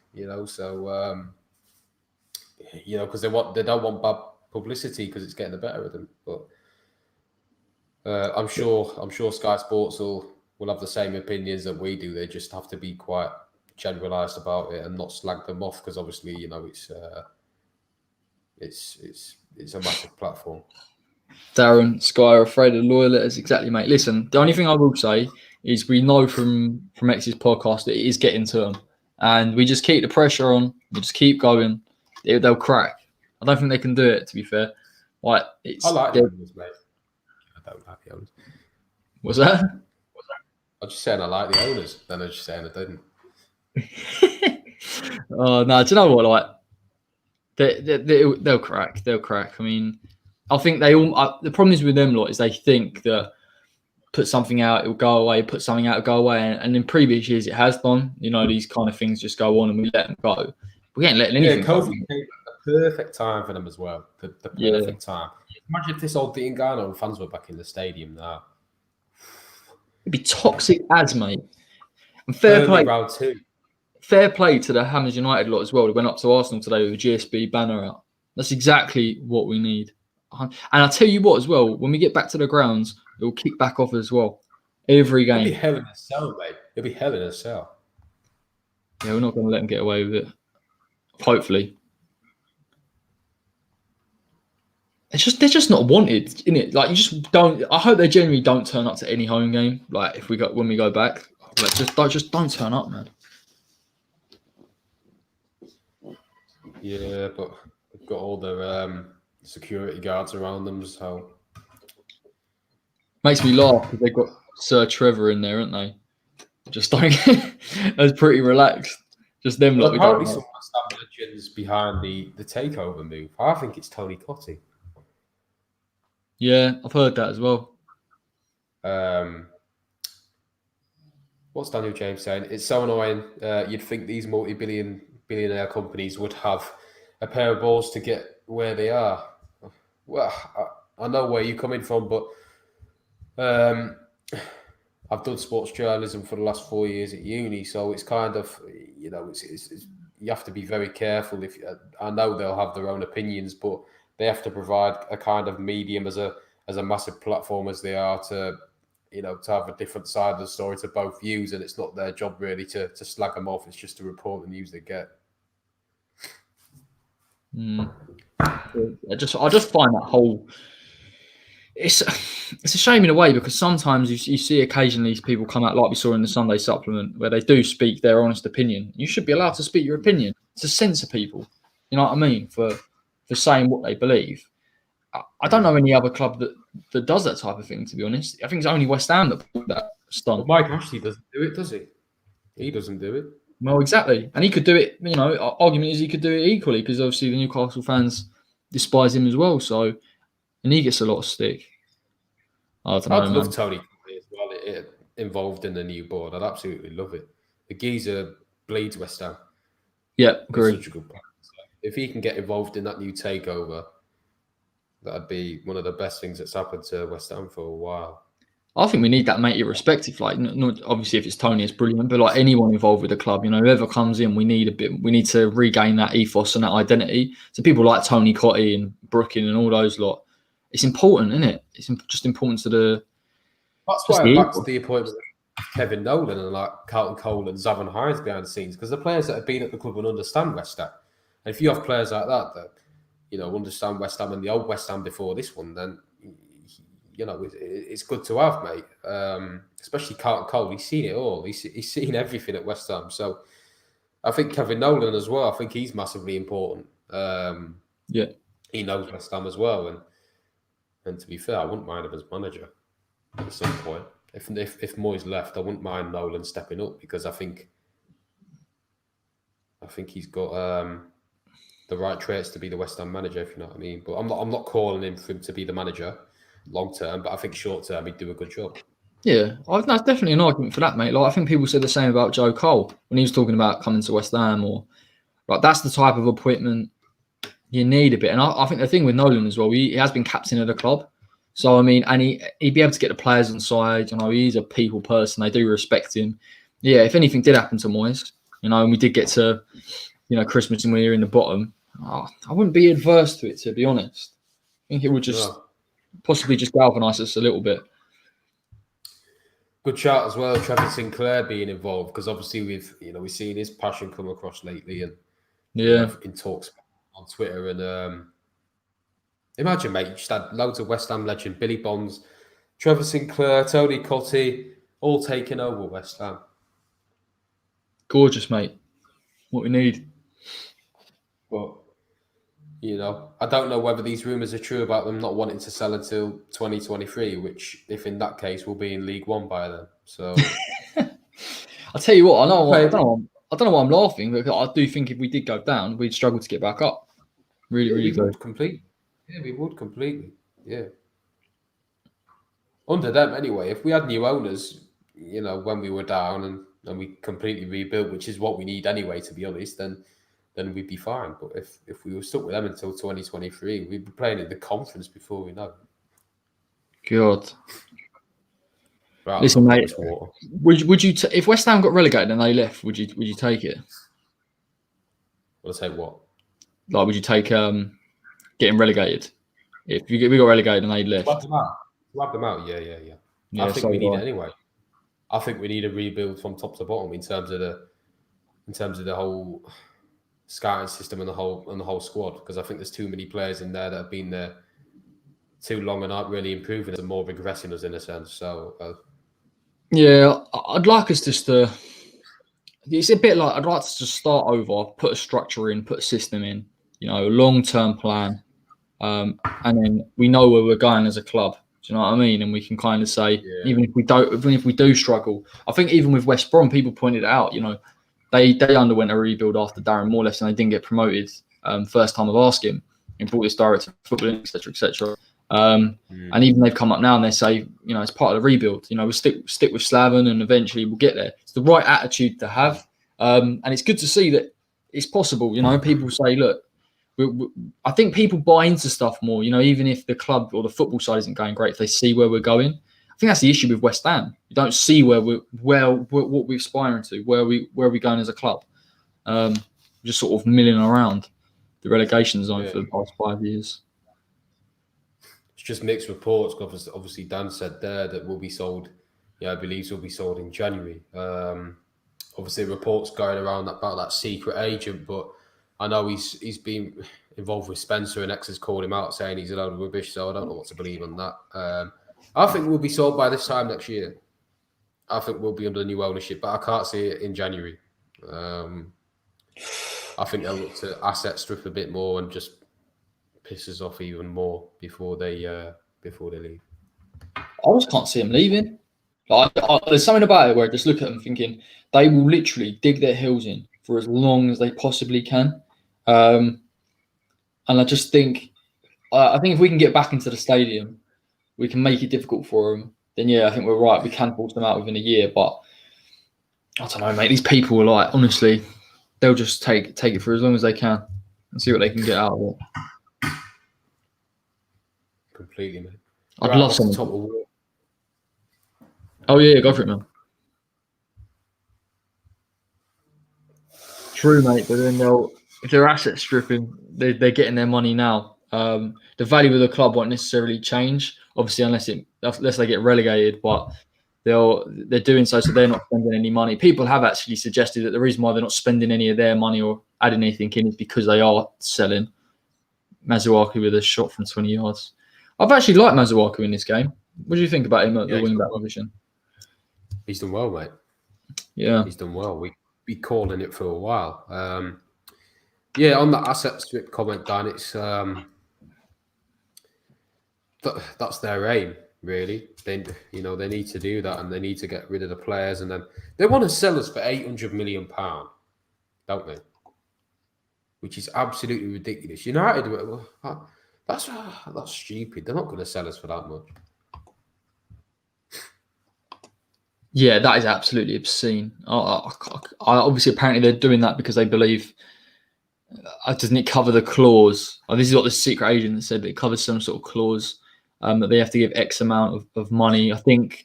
I don't know. I think clubs do that. I think Ashley was looking at doing that. That's his valuation of the club counted for the money that he'd put in. To do it to the extent of 400 million, 300 million over what it should be valued at is borderline saying it's putting people off. So it's interesting that allegedly this American consortium are even engaging with it because they must believe that they can twist their arm. So it will be interesting, definitely. I'd love someone to come in next year, just inject a load of money and just give us something where we're at least just to resolve the issues that we've got on that pitch until we can put a system in place. Because it's just glaring, mate. Stream's doing me head in. Is it actually? Yeah. Darren says, I think they'll wait to get out when they can make more money. When stadium deal done, it will take overpriced bid to make up what they'll miss out. Yeah, I think they are waiting on this stadium thing, mate. Once they got this stadium, it's crafty from them to go for a stadium that they know isn't financially viable for the company that rents it to them. What disturbs me is they've made a lot of money off West Ham. They sell the club for 800 million, having put in 86 million combined. That's a lot of money, and they're already multi-millionaires. Sullivan's a billionaire. Why does he need? I don't understand why he needs that money, but I mean, I suppose that's his prerogative, but not the detriment to the club. Masuaku on left-hand side, great ball. Oh. Go on, Arthur. See, look at the quality of the crosses he puts. I know, exactly, mate. Look at that. And as well, you see that 3 men in the box. He'll be working on that as well because his delivery wasn't, the best at times, so. That is a shame that he hasn't hit that clean because I think if he'd hit it a bit clean. I'm telling you now, Hala would finish that. Yeah, you're right, 100%. That's a massive chance. That'll come back to bite us.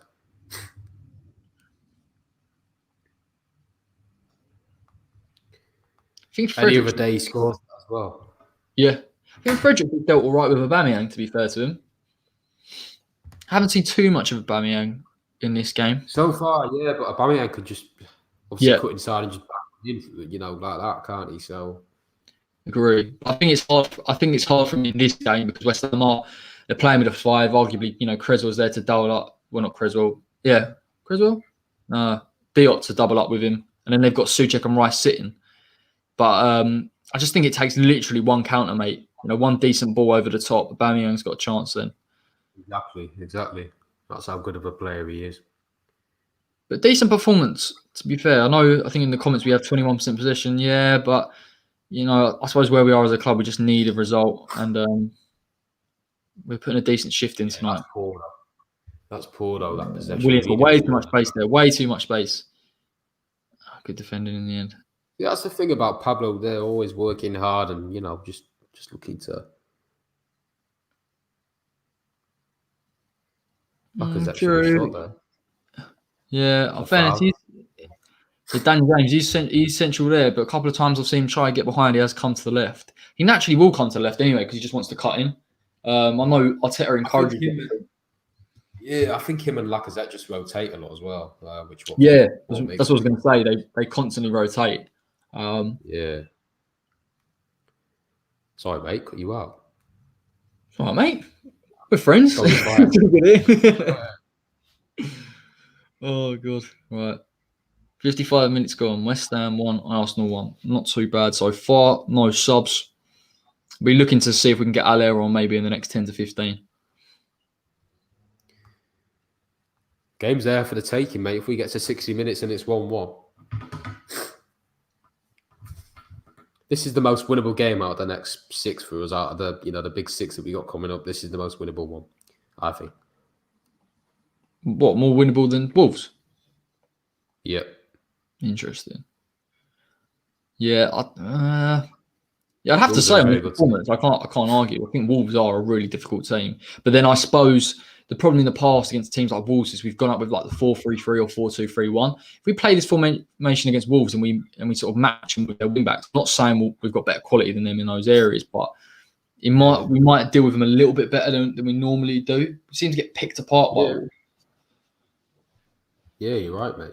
Have Saka and Oba swap wings? No, Saka's still on the left. And Oba's on the left as well. Bale's back in for the Spurs game. Hopefully not, mate. I was hoping he was injured, but... Oh, he's got the number 9 shirt as well, mate. Do you know what? Who's he taking number 9? Bale playing off Kane. Yeah, they will. Yeah, they will do that. Play him central. Reguilon's a good signing as well. Very Brilliant good signing. I know there's a buyback clause, but still, like. Oh, West Ham on the counter. Jared Bowen on the right. Diop brought it forward. Nah, too slow. That was good from Diop. That's what I like to see. Yeah. Driving through. Yeah, they got their bodies back quickly then, to be fair. Couldn't do much. What do you think of Bowen, mate? Because obviously he started really well, but he seems to have tailed off a bit. Obviously, lockdown and COVID hasn't helped, but... I mean, I think he's a really good player, if I'm honest. But I have to say that from what I've seen of him, even in the last game and even in this game to an extent, he's good at carrying the ball, but he's not getting the chances to play as advanced as he normally would. I think that's maybe natural in this West Ham side where he's having to potentially cover for Fredericks. I would have hoped in this game, with the likes of Fredericks pushing on in that wing back, he'd go and try and stay as advanced as possible. But it's difficult. Do you think he's decisive enough, mate, on the ball though? It's a hard one, mate, though, because look, he's picked it up now.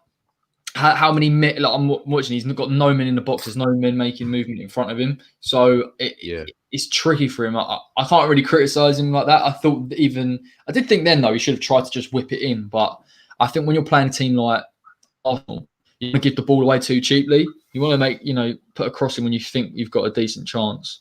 You're right. But we need to be seeing Bowen, mate.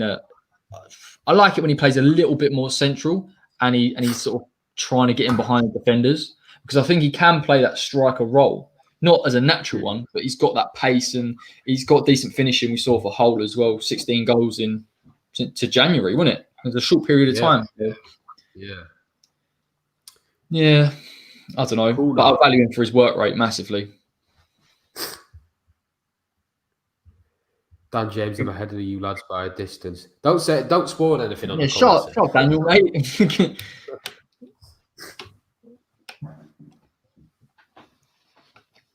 Yeah, should have taken our chance a little bit better. Then we had a corner. I'd like to have seen us threat from that a little bit more. Do you know what's really sad? Is other than that goal, I believe he was kind of at fault for, because Creswell isn't playing in a fullback position. We're not seeing too much of him getting involved now, and I think that's actually been good for our attacking play. Blessing in disguise. Blessing in disguise, mate. But this is how Moyes will look. This is how Moyes will look to set up this season with 5 at the back, I think. That's why he wants another centre-back, because then it'll be Diop, Ogbonna and Tarkowski. Which is solid, to be fair. That would be pretty solid. I can't lie. To be fair, that is a decent. But I don't rate Diop. Do you reckon that's why he's not going for? I mean, I'm just presuming he's only played this formation once, but why he's not going for Rico? Because maybe he believes that he can play Arthur in that wing back role. That's a good ball. Quite possibly. Yeah, quite possibly. I think they're unsure on Rico, aren't they? And Arthur's done well today. You know, he really has, and he's got quality on the ball. Arguably as much quality as Henry has, and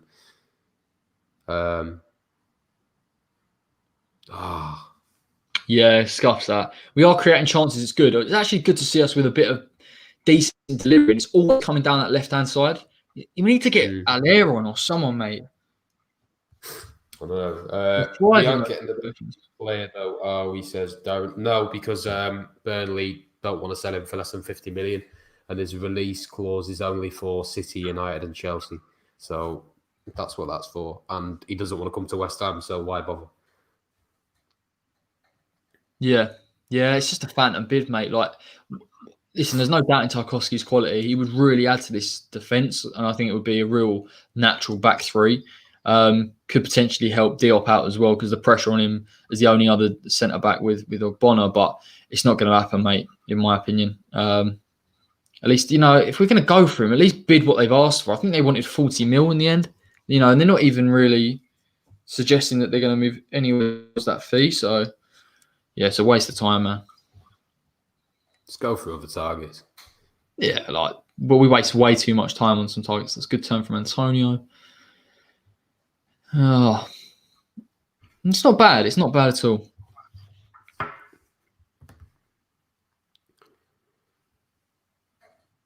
Yeah, okay. Darren. Yeah, I know. Yeah, that's a good point. Is he making it up in terms of?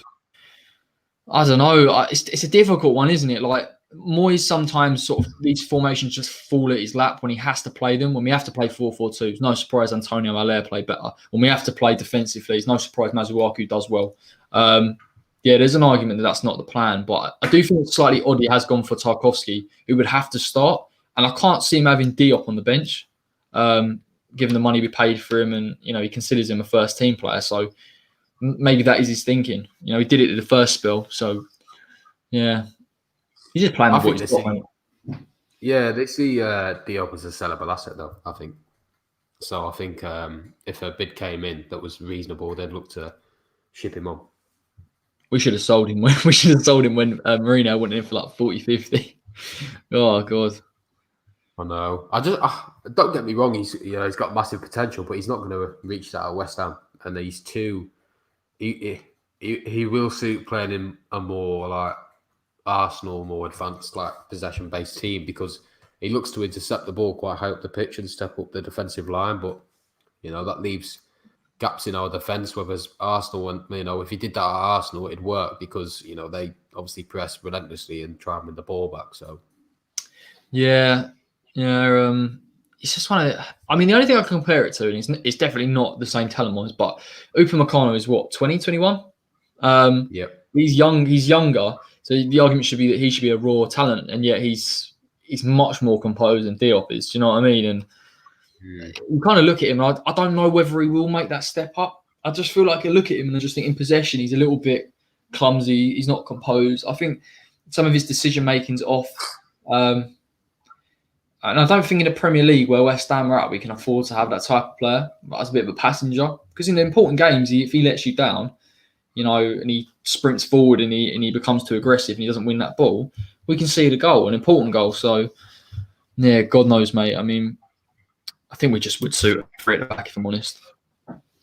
Willian is coming off. Pepe's coming on. I didn't see too much of Willian tonight.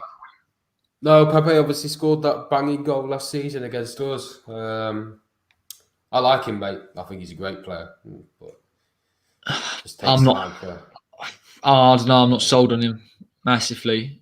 I think he's decent at dribbling. I just haven't seen enough of him. Like I'd like him to be a bit more direct. Sometimes I feel like he can dribble, and he doesn't really make any sort of decisive moves. But I think against West Ham, when he cut in on his left, obviously he knew what he was going to do. He's got a quality left foot on him. You can't argue with that.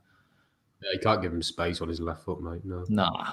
We showed him onto his left foot, which was bizarre. Oh, players down. Souček and Oof, clash of heads.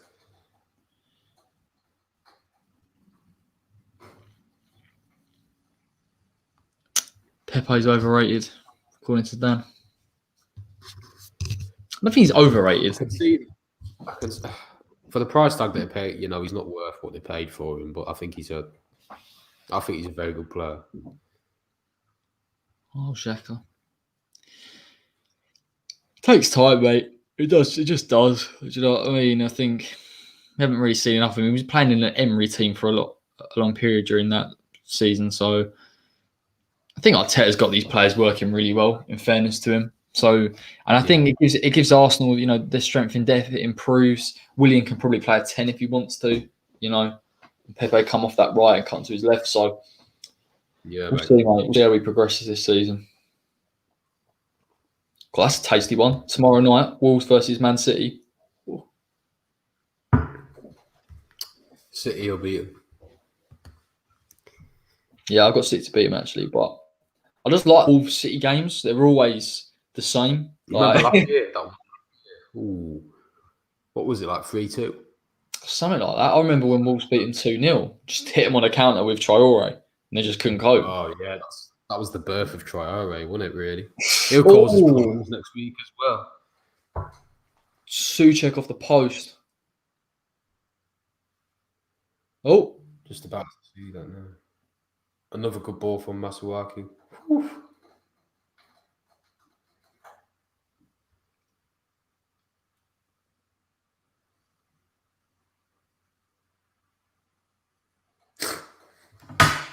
All over them.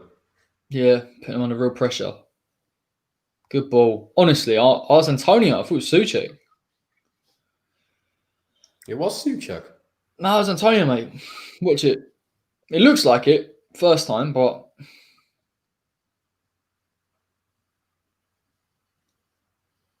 shit, it was as well. It's a great header. It's a good header. See, this is where Moyes needs to be proactive, mate, and make a few changes because the game's here for the taking. If you bring on Haller or you bring on Anderson or something, or look to, you know, take the impetus to them, but he won't. That's the frustrating thing because this game's here to be won.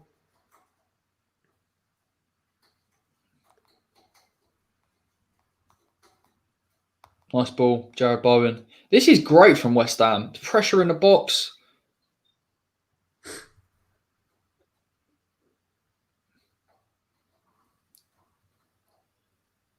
It's just that counter, isn't it? Look, you've got Arthur's got the pace. Yeah, you'll see it in a minute. Pepe's literally one-on-one with Arthur, but because Arthur can match him, it makes it difficult. That side is much more balanced now. Yeah, and he just forces Pepe out. He's done really well at Masuaku today. And no doubt he'll be working on his defensive game and training as well. And, you know, if he can improve that, he's our first choice left back for me. Yeah. If he carries on, Masuaku, I'd look to prioritise getting a right back more than a left. I don't know. I like Masuaku though. I always have done really. I think last season when he was in that vein of form, and he got sent off against Villa, that kind of like put him out of the team. But it wasn't even a sending off. So you know, if you look at that and think he could have been in the team even longer. Thing is with Arthur is he just needs a run of games. Like he never seems to get that run of game like ever. Like, it's always constantly in, or he's in because of some injury, or you know he played 2 games and then you never see him for like another 10. And you know I think tonight he's shown his quality, which we all knew anyway. And I think you know with having listen, if we're going to play with a back 3 behind him and Rice and Souček, you know, as kind of they're playing a bit like box to box, to be honest, tonight. They've been in that box so much, but Rice definitely sitting, gives him protection. It's what he needs. He's going to play that position, so he's not an issue from that standpoint. So I think we look a bit better tonight. We just look a little bit more balanced. And like I've always said, when you're a bit more balanced at the back, going forward, we look a bit more threatening as well because they've got that security.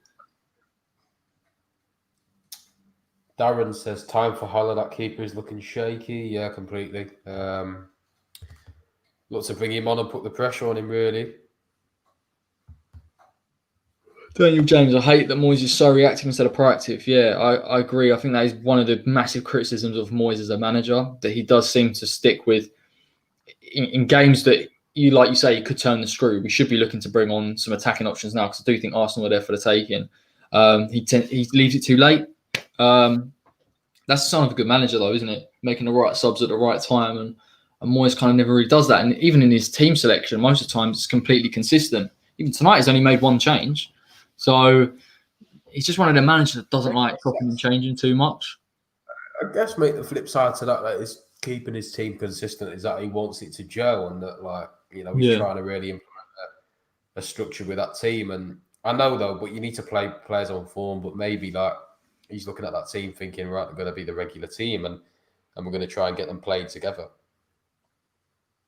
Oh, God. I thought Declan had won it.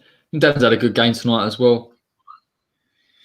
Not massively overtly done amazing, but energy in there, covering, particularly the back two. Just perfect foil, mate, isn't he, really? Yeah. Bowen now on the counter. Fredericks up beside him. Oh. How many chances have we had?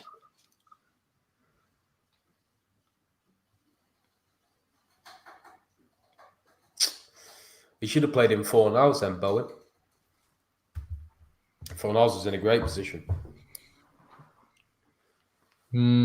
Yeah. But maybe he should have gone with the old Fredericks overlap again. It worked in that first half. Yeah, but their defender came back well, to be fair, and kind of zoned him out then, which was frustrating because he was in a good position at one point. What do you think of Fornals tonight? It's obviously been quiet. Do you think it's what? The thing is with Fornals, I mean, I don't know how you feel about him. Obviously, we think he's a 10, but in games like this where you're not seeing a lot from him, he's not getting a lot of the ball, is it worth playing him? Is it not worth trying to bring someone on that can add a bit of a different look, a bit more pace? Yeah, I'd look to take him off now, yeah, for a bit more pace and directness. But what I like about him is that he's a team player. He'll play anywhere. You know, he's not going to be hacked off if he doesn't play in his main position. And he works so hard as well, which you rarely get nowadays, do you? Really? So, I think his passing ability, you know, are they on the side here? No, it's all right, man. I think his passing ability can unlock defenses, which is why Moyes has played him tonight instead of maybe Anderson and Lanzini and Yarmolenko. But maybe Yarmo's a shout to bring on as well with his finishing and the impact he can bring. Pete of Chelsea, mate, maybe. Yeah, do you know what? Yarman's got some really good finishing on him. So underrated. We don't speak about it enough. Obviously, because he's not played that many times. But I just feel in this game, if we can find some space, you know, counter here.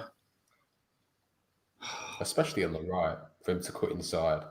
Exactly, mate. He's probably the best finisher at the club, mate.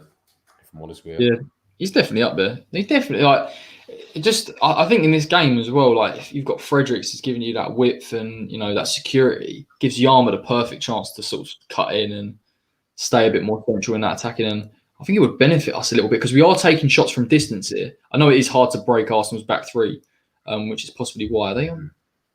Oh no, offside. Playing well. Playing the line quite well as well, to be fair. Arsenal have been offside quite a few times now. Yeah, they have, yeah. Well, I think we've been the better team second half. Yeah, agree, but we've got to make these chances count, do you know what I mean? Because just with Arsenal, with the players on the pitch, they get one chance and when we switch off, I'll be gutted to lose this game now, to be fair. I think we've done really decent. That's typical West Ham style, mate.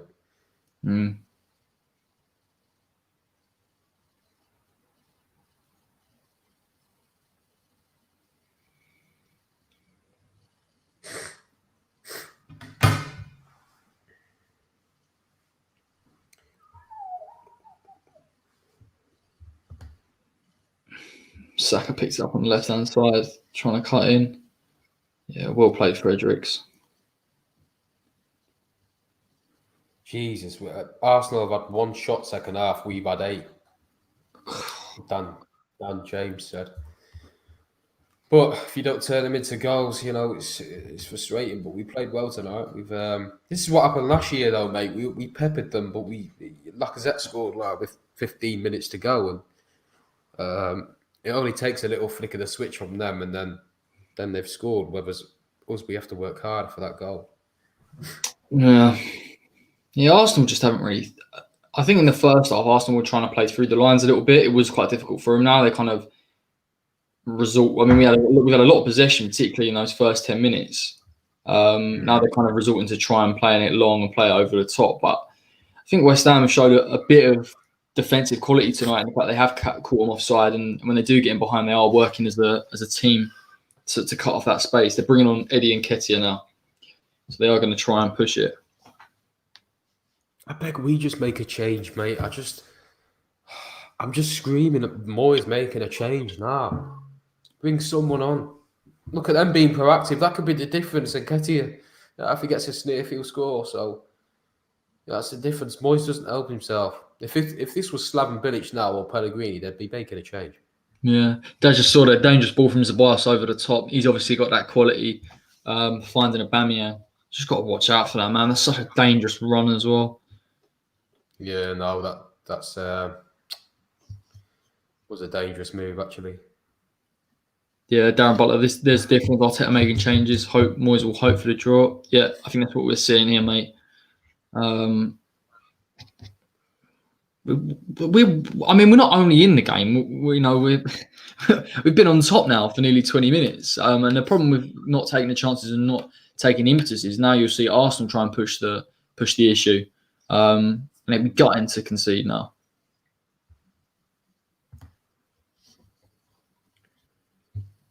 Yeah, and Nketiah is on.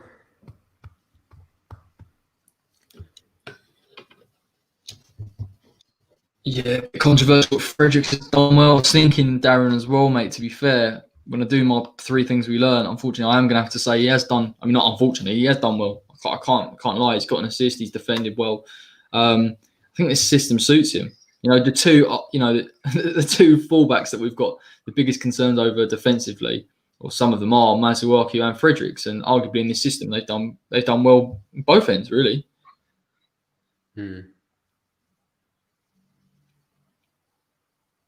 Daniel James, he's done well the last few games. Probably our best player versus Newcastle. I agree, did do well against St. Maximin. I think at least tonight we've seen a bit of quality, or the bit of quality from him going forward for that assist.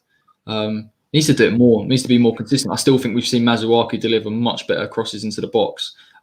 We really need that from both of them.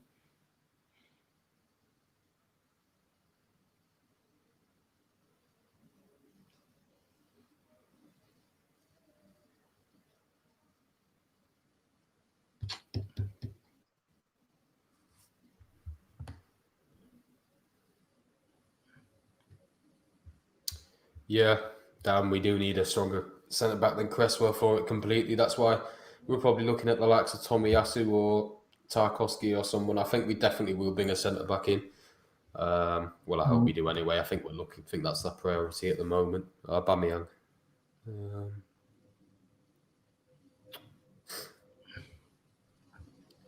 They're on top now, mate.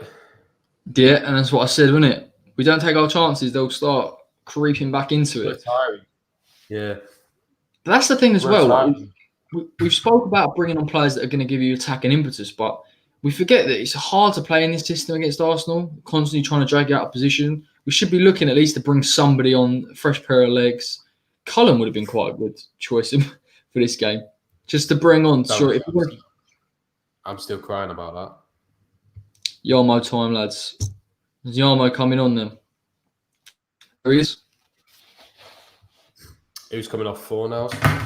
It's got to be, mate, innit? Surely. Masuaku on the left-hand side. Oh, I think that might have been holding. Does quite well there. I'm going to find out the stats of how much ground Fornals covered then, because I reckon he covered the most in that on the entire pitch. I reckon he has. He goes under the radar. Like I don't think he's actually made too much of an impact tonight, but I just think his work rate is still important to the system. Let's have a look. If Burnley player wasn't on, they should have took Duffy. Yeah, I thought Duffy would have been a half decent signing, particularly if the rumour was it was on loan. So I think we could do with another centre back anyway. Yeah, I probably think on the Fredericks thing, mate, he's probably been one of our best players tonight. Yeah, actually did first to criticise him, but I think he's had a very good game tonight, to be honest. Yeah, I'm gonna have to.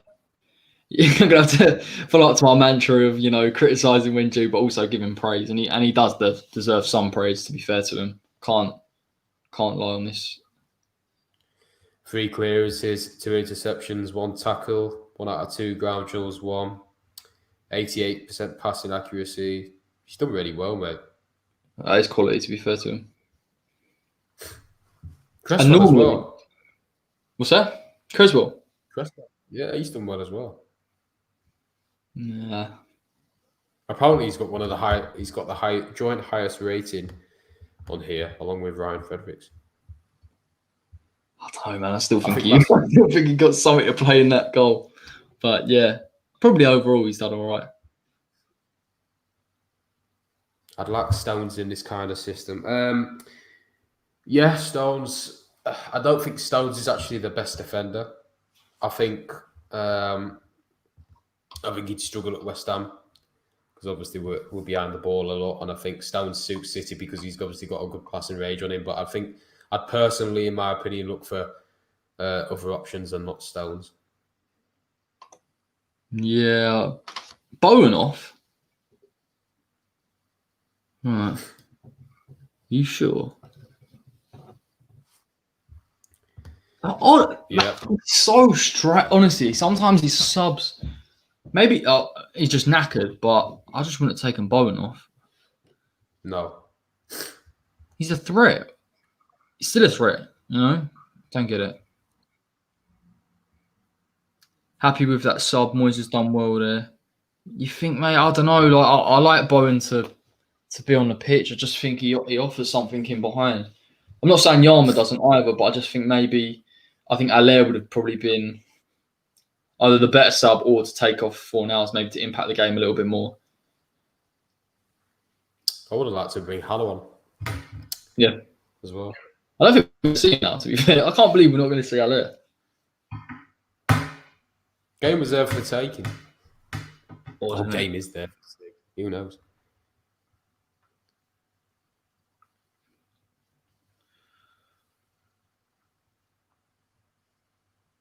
You want Yarmo to cut in.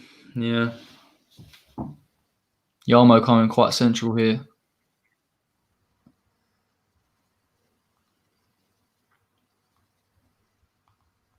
That's a lovely ball.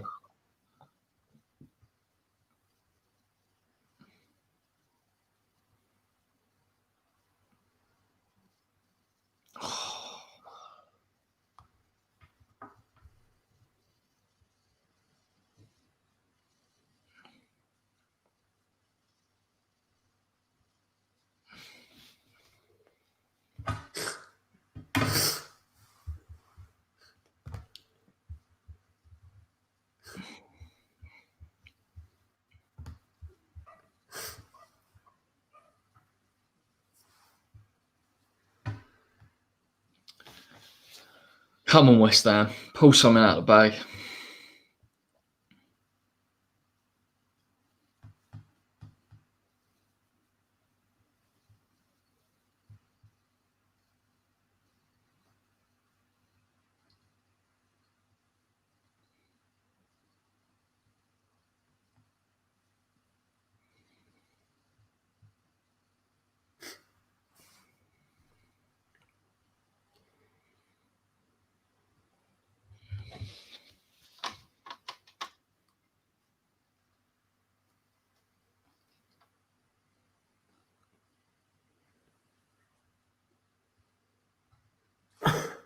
Interesting. See this. Oh, nah, behave. Oh no, I've Don't. seen it as well. Nah, come on. Is that true? Yes, yeah. Dan, what did I tell you, mate, about not spoiling anything? Hold on. Let's have a look. Yeah. Hit it, Dan. We do it. Dan! We need to ban him. Oh, That's a knock. oh That's what my we offside. days.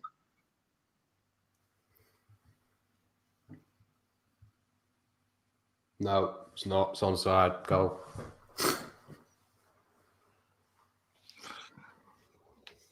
Fuck. God's sake. Right, let's have a look. What did I tell you, mate? He gets one chance. That's the difference. We've been good, but it's down to Moyes tonight because he wasn't proactive with the subs. We've deserved something tonight, but I can't believe that. We should have taken one of our chances, man. We should have gone for the game while we had most of the possession and made it. I just can't believe we've conceded. They don't deserve to be winning this game, in my opinion. But fair enough. That's gutting. That, my friends, is the West Ham way. Yeah, unfortunately it is, mate. But oh God's sake, we just didn't. it's Moyes' fault. I'm fuming at Moyes. It's Moyes' fault, mate. Look, they're bringing in David Luiz now. Immediately, they're bringing subs on. Do you know what? Like, this is what frustrates me. Like, you see, Arteta will be buzzing because Arteta knows Arsenal ain't played well tonight. Nothing on a Fulham performance. One chance, got him behind, and it's West Ham. This is the thing. West Ham can't consistently defend like that for 90 minutes. Eventually, something will happen. It has happened. I'm really disappointed. I'm fuming, to be fair. It's Moyes, mate. He's a dinosaur. It's just an idiot, man. That is the difference between him and Arteta. Good managers and bad managers. That's why he's failed at jobs, because he's not proactive with subs.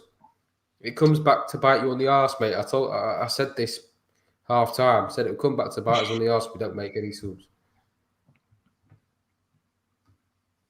And we're gonna hear the same drivel, isn't it? Like, oh, we tried, we did all this, we did all that. Yeah, mate, you didn't know, did you? You know what I mean? You had to. You could have brought Allaire on. Would have finished those chances that have been created. Exactly. Even Anderson, just to give the game a bit of. And even the argument is like, you see. I mean, I'm not blaming Yarma there at all, because I just think it's one of them things where they did think they played the offside on him. But he didn't bring on like someone to sit in that midfield with a bit of energy. Do you know what I mean? Either like his subs are wrong all the time. They never. You never bring my days! Hannah's coming on now when we're 2-1 down with 2 minutes to go. A fucking idiot. Just try this time. Okay. What is the point? What is the point?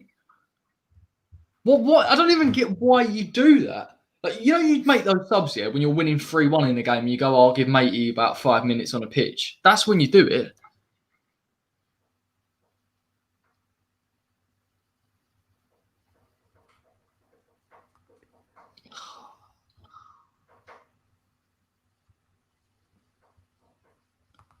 I've got a horrible feeling Arsenal are going to get a goal again.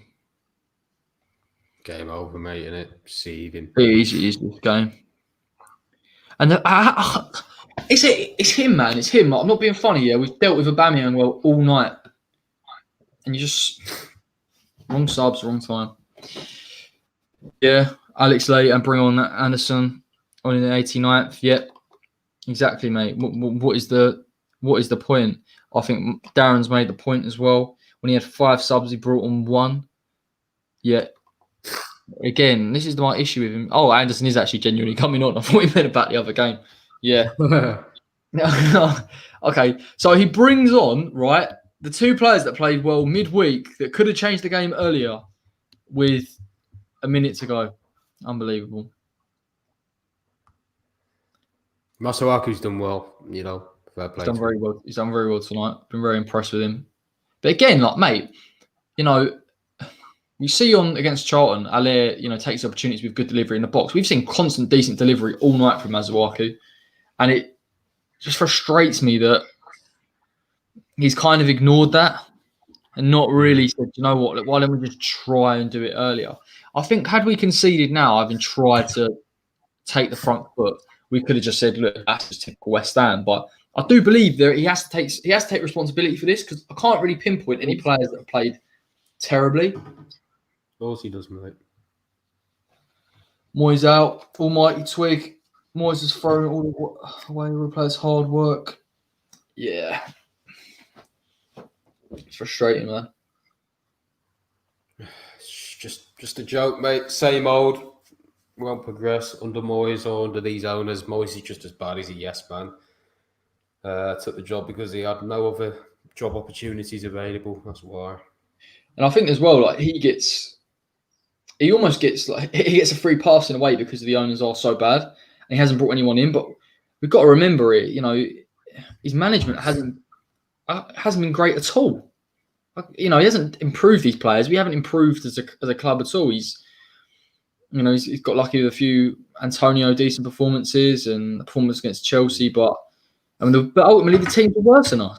That's what it comes down to with Moyes in charge. It was in both cases as well. The teams were worse than us, and the only reason we stayed up this time is we turned it around, but Bournemouth's upturning form was too late. Had that changed, they 100% would have pushed up and pushed on, because Eddie Howe's a better manager. You've seen it with Watford, mate. They settled, flirting with relegation. Eventually, it got the better of them. That's what happened to us. We haven't really massively upgraded any of our squad. We settled, and by January, we'll be in the relegation zone. It'll be too late. So it's a joke, man. JSBM out. Yep, that's the one. Apparently, that was all on Yarmolenko not following his man and not tracking back. Yeah, I did say, but I think they tried to play the offside. I thought they could get away with it. Argument would be that if you brought on another midfielder, maybe a Josh Cullen, if he was there, he might have tracked that run. I don't know. Allaire down here.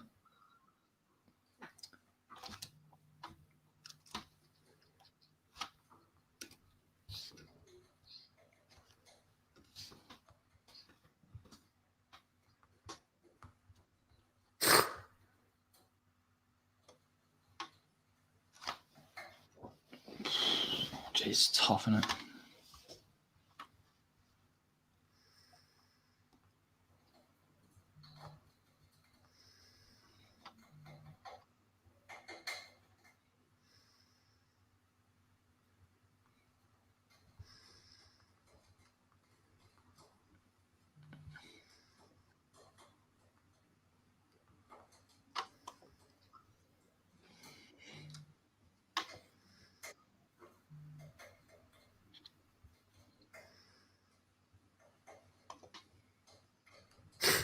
About the suspicion of handball to their second goal, fair enough, but doesn't detract from the point that Moyes didn't, be proactive with subs early, and that's what has ultimately lost us the game.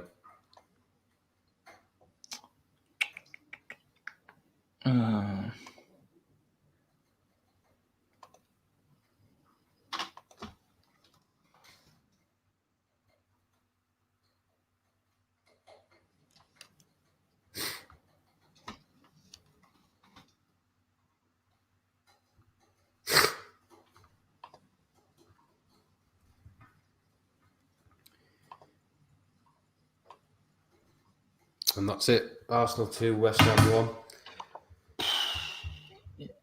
Game over. Massively disappointing in the end. I thought we had a decent performance throughout. We should have taken our chances when we was on top. Moyes didn't make the subs that he should have made. That's disappointing, because to have lost that game, we should have at least had a win. Yeah, completely, mate.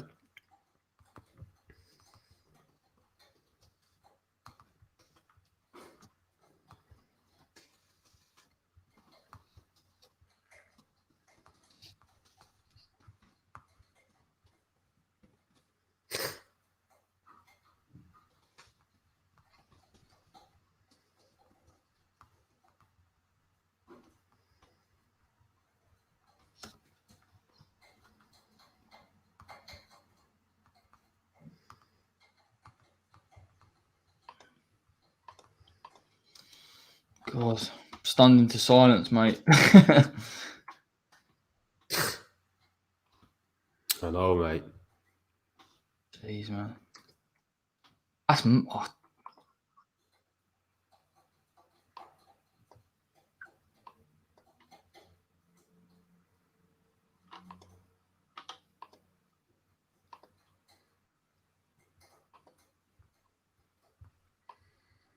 Should have at least got a point out of that game. Hopefully now people will see just how clueless he is. Yeah, Dan, you're right. At the end of the day, you know, he hasn't been in football for a long time for a reason. He came back to West Ham because it was a risk-averse appointment because he did well before. Obviously, you know, he took Sunderland down. They complained about the same issues as we are now.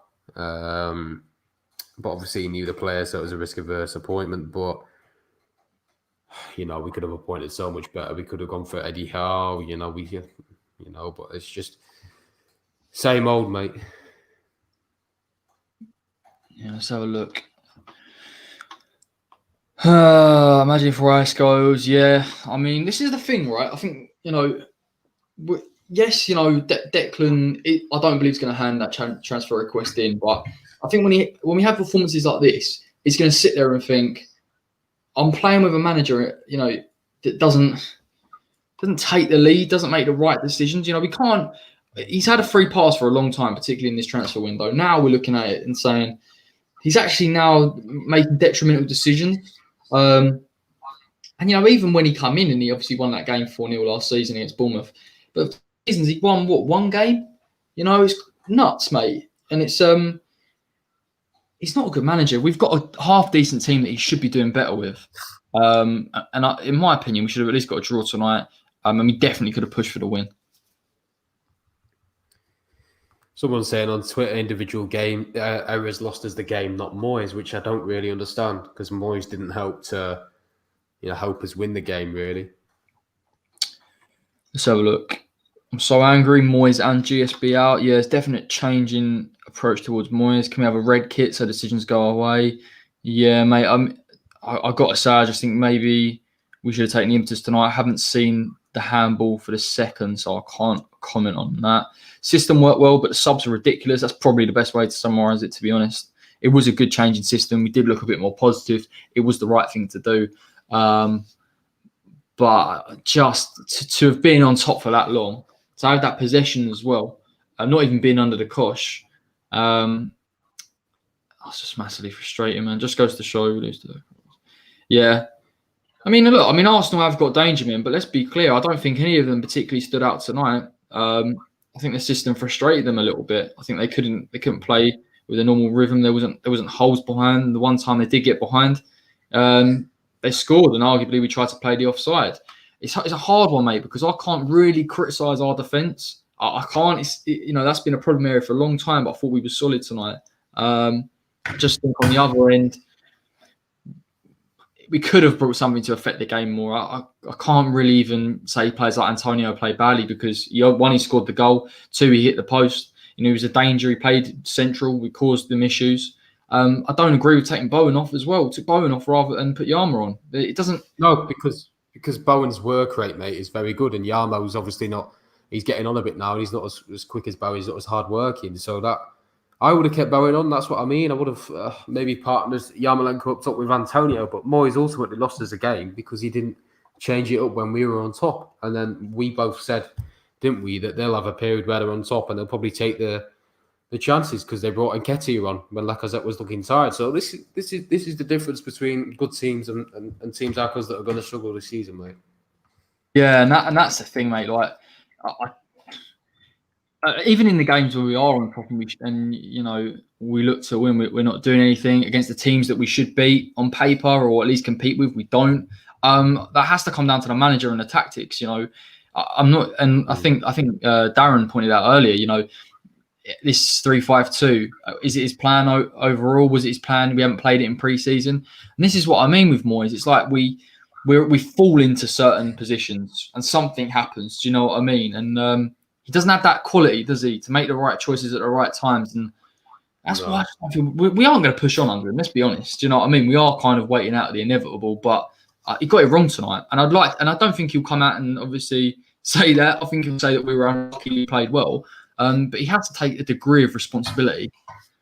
Yeah, well, Yarmolenko left Ceballos completely free for the second goal. He didn't really track back. And if you would have brought on Haller to play up top with Antonio, that could have worked. Because Arsenal, I just seen in the comments then further up, they weren't very good tonight. No. Simple as that. We caught them on a good day where they could have been a lot more brutal on another day, and we didn't take advantage of that, and that's worrying because other teams like Wolves, Leicester, Palace, they probably would have won there tonight. And that's the difference. But Moyes just didn't help that at all. If we had a proactive manager, someone like Bilic in the past would have made them changes, and we would have got something out of the game. Yeah, I've got me Arsenal, mate. I've got me Gooner, mate, wants to come on. He has messaged us saying that we were unlucky tonight. So let's bring him on and let's see what he says, because he'll be feeling very, very lucky right now. I'm quite fortunate that Moyes just didn't take the opportunities. Oh, God. Here he is. Hello, bud. Enjoying it. Hi, Dad. How are we doing? We all good? Not really, no. But Man, I'll tell you what, though. We definitely didn't deserve that win. We didn't. I was watching my post-match before I went to the pub, and I was proper slewing you boys. And you proved me wrong, I'll be completely honest. You boys played out of your skin today, and we definitely didn't deserve to win. 100%.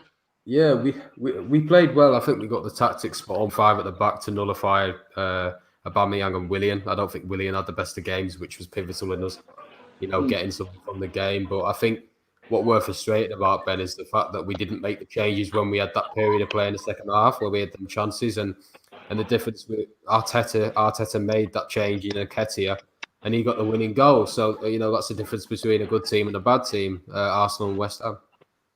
Yeah, definitely. I think it proved Arsenal that we've come a long way. If we played that game under Emery or the late years of Wenger, we would have lost that game 100%. We would have conceded, dropped our heads, but we stayed in the game when we was under the cosh. You had a good 15 minutes in the second half when just chances kept on coming for you. When Antonio hit the bar and there was that massive goal line scramble, I had to go outside for a fag in the pub. I was stressed. All my mates were there. I was like, fucking hell, I can't do this. But I'm glad we got the win in the end. And I was thinking about the first goal. I thought that was offside personally, but I was I think it was just onside. Just onside. Yeah, I was a shame. But you boys made a good account of yourself today, considering how last week went. So I think you boys will be all right this season if Moyes can keep it up like that. Well, I don't know. Look, I think the system suited us massively. I think we were expecting to come up against your wing backs. You obviously were going to play with the likes of Bellerin kicking on. Saka as well was a change. I didn't expect that. He looked lively, but we nullified you quite a lot, to be honest. You didn't get too many chances, and particularly in that second half, around the 60th minute, it was constant deliveries. We bring on Masuaku's putting the balls into the box. Me and Dan are the same. We were crying out for an Allaire to be there, and Antonio did well. Obviously, he gets his goal.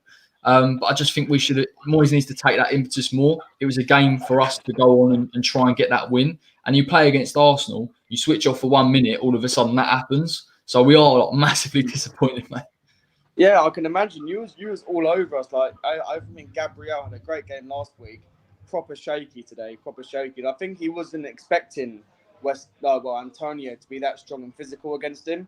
And as I said, Gabriel had a great game last week, but this week he just wasn't there today. And it's a shame. Obviously, it's not a shame for me, but it's a shame for you boys. You can take advantage of it. There's a ropey handball potentially, a few dodgy pass backs, nearly an own goal. But he's going into the Premier League, so I can't really complain. But yeah, you boys could have nicked a win today, 100%. I think Antonio was on form, and like I said in my post-match one with you, Corey, Rice had a good game, spraying balls to the wings all the time, winning challenges, and I think we're lucky to get the win, 100%. Yeah, let's talk Arsenal this season, Ben. What are your ambitions this season? Because you've clearly progressed under Arteta, looking like you've left that Arsene Wenger kind of effect where you don't win games late on behind. So where do you think you can finish this season? Well, it's still early doors, but if we win games like that, like ones when we're under the cosh for most of the game, especially against the smaller teams where we're not that creative, if we can win those games, like I text Corey when we won like a proper like under the cosh game and we don't deserve to win, like I think we can get top 4. Fingers crossed anyway. Because I think against Brighton last year, I think Watford, we missed out on points where we was all over them. Last 20 minutes, concede two goals, lose the game, and it's just it ruins our season. Like 6 points could have got us near the top 4 last season, and hopefully that changes this season. So I think it's all to do with the mentality of the team, and I think Aubameyang's on a new contract will give a new sort of confidence. I think leaders like Shaq and Louise staying in the team will give us obviously experience and stuff like that. So I'm hoping for top 4, but as I said to Corey in the post-match, I think it depends how Chelsea perform with their new signings and see how United progress with Solskjaer. But after today's performance, I don't think that's going to happen. Yeah, no, to be fair, mate, like, I think you're right. If I put my neutral hat on, like, obviously, that game didn't impress us, didn't create that many chances, obviously, in the second half as well. Aubameyang was really quiet. We did well to deal with him. I suppose for you to nick that goal shows that Arteta's bringing this kind of ability to grind out results that you haven't had for as long as I can remember, to be honest. So yeah, you might literally. be able to push it, mate. Because I keep referring back to the post-match, but it's like when we was Emery and we was 1-0 down, 1-0 up against Watford with 10, and Watford had 10 man, and we just parked the bus. And those sort of games, we ended up drawing that game, and it's just a massive improvement. It's so nice to see that, like, I was confident, like, even with like 7 minutes to go when we scored the goal. Before we scored, I was like, I actually do think we're going to get the win here. Like, I'm confident Arteta and the mindset is giving the players that we can, like, shit house a win. And it's those sort of results you need to get to the positions you need to get to Champions League, Europa, wherever it needs to be. So I'm glad I'm glad with the result, obviously. But as I said, I think you guys gave a good account of yourselves today, definitely. Yeah, what do you think of Pepe, Ben? Because obviously he came in last season, massive fee. He scored against us, obviously, as everyone does. It was a good goal. He came on today. Do you think you can see him in the side, or will he mainly be on the bench because of Willian coming in? That's a tough one because I kind of feel like Willian, we bought him to be a number 10, and we haven't made the signings that we wanted to make before the start of the season. So I think he will start if we make the signings. I think Thomas Partey hopefully is happening. If we get him, I think William will start playing number 10 and Pepe on the right. But if not, I think it's good to have that competition, especially William's an experienced Premier League player. 5 or 6 seasons he's been there with Chelsea, and he can teach Pepe a lot. If Pepe needs to be benched this season, come on for a 20-minute cameo each game, playing the Europa League, and then next season William, they swap roles basically, and Pepe's the lead man. If William can teach him what he's done in the Premier League, I'll be more than happy for that. But again, I think Pepe's a good player, so I'm going to give him time, and hopefully he can become good for us, especially for a 72 million price tag. I hope he can live up to his name. Yeah. I've got a lot of shit from my mates for that, so fingers crossed he does. Well, listen, mate, you can absolutely do one tonight. But yeah, well done on the win. Thanks for coming on, mate. Yeah, Thanks for coming on the match as well. Yeah, no worries, boys. Well, keep it up. You're doing a good thing here, and I'll come on soon, definitely for the return fixture. Love Top it, mate. man, Brilliant. thank you, mate. No Take worries, care, boys. fella. Have a good one. Enjoy that. See you in a bit. Good night, Bye-bye. guys. See you later. Oh, Yeah, good God, point. I hate it. Yeah, Good, yeah. no, To be fair, I said to him, I promised he could come on, so I thought I will do it, And to be fair, like, I didn't expect to get anything out of that game, so I know it's disappointing we didn't get a point, but the performance is something to know if we're looking at some kind of improvement. Yeah, exactly, mate. It's an improvement, but like he said, and like we watched, it's probably one of the worst. They won't perform as bad as that this season. I think that's a bad performance from them. I don't think they played great. Obviously, Ben said that as well. Yeah. We nullified them. We nullified Aubameyang, who's their main threat. Lacazette didn't do much apart from the goal. We did very well. And we, as I said, we caught them on a good day. But the fact that obviously we didn't make any changes, and then that second goal, it was both soft goals as well. I don't know if they're offside. We haven't seen it, but I don't think they are. Just goes to show. And yeah, mate, it's just deflated. It's just gutting. But that's part of being a West Ham fan. Yeah, 100%. Look, let's bring Darren in. He's been loyal. He's followed the whole thing. So, Yeah, how are you doing, mate? You all right? Good, mate, good. you How all are right? you doing? Good, how are you? Good. Enjoyed the show, lads. Enjoyed the show. Oh, thanks for commenting, No mate. worries, It's man. it's No been a good problem. one. We need to get X and Dave to give a shout out a bit more because it's much more enjoyable doing it this way than listening to Graham Souness and everyone else on Sky, isn't Yeah. Of course it is. it? Yeah. I just can't believe like the formation. You know, I know you were saying it, Corey, but you know the players need consistency. Are they going into the dressing room tonight wondering, am I playing next week? And if I am, what position am I in? You know, he just doesn't seem to know his best 11. It's like he wings every week. He's just winging it. Mm. Yeah, No. it's an odd one, mate. Because when we saw the team sheet and you see Cresswell playing at left centre back, even that choice, I didn't think he did too bad tonight. I think maybe as an argument he's at fault for the first goal. It was a soft goal, but to not play a natural centre back in Balbuena, it's a bit confusing. I mean, me and Dan are a bit like, is he looking to bring in Tarkowski to play this more regularly? Does he not trust the defenders he's already got? But I agree with you, mate. I think if we were going to play this system, he would have tried to have played it throughout pre-season and maybe looked to build that continuity. Yeah, and I mean, if you're not going to play Balbuena, at least give Cullen that spot on the bench. Exactly. You know, Even the youngsters as well, like Elise or Baptiste. I know they're very young, but it sends more of a message than playing Cresswell at left centre back when, to be honest, he's been finished for a good few seasons now. So, yeah, and you can't blame him for anything tonight because it's not his position, and it's a system he's probably not even used to playing in. He probably hasn't. You'd love to know if they've trained. I'd love to know if X tells us during the week if they actually trained in that position, in that formation. Darren, what are your thoughts on Pablo Fornals? Because obviously he's played out of position a lot recently, but he's happy to. He's a grafter. He's more of a central attacker midfielder. What are your thoughts on him? Would you keep him in there for the next game? I don't think I would, or if I was going to keep him, it would probably be harsh. But I don't think there's enough room for Fornals and Bowen in the same team.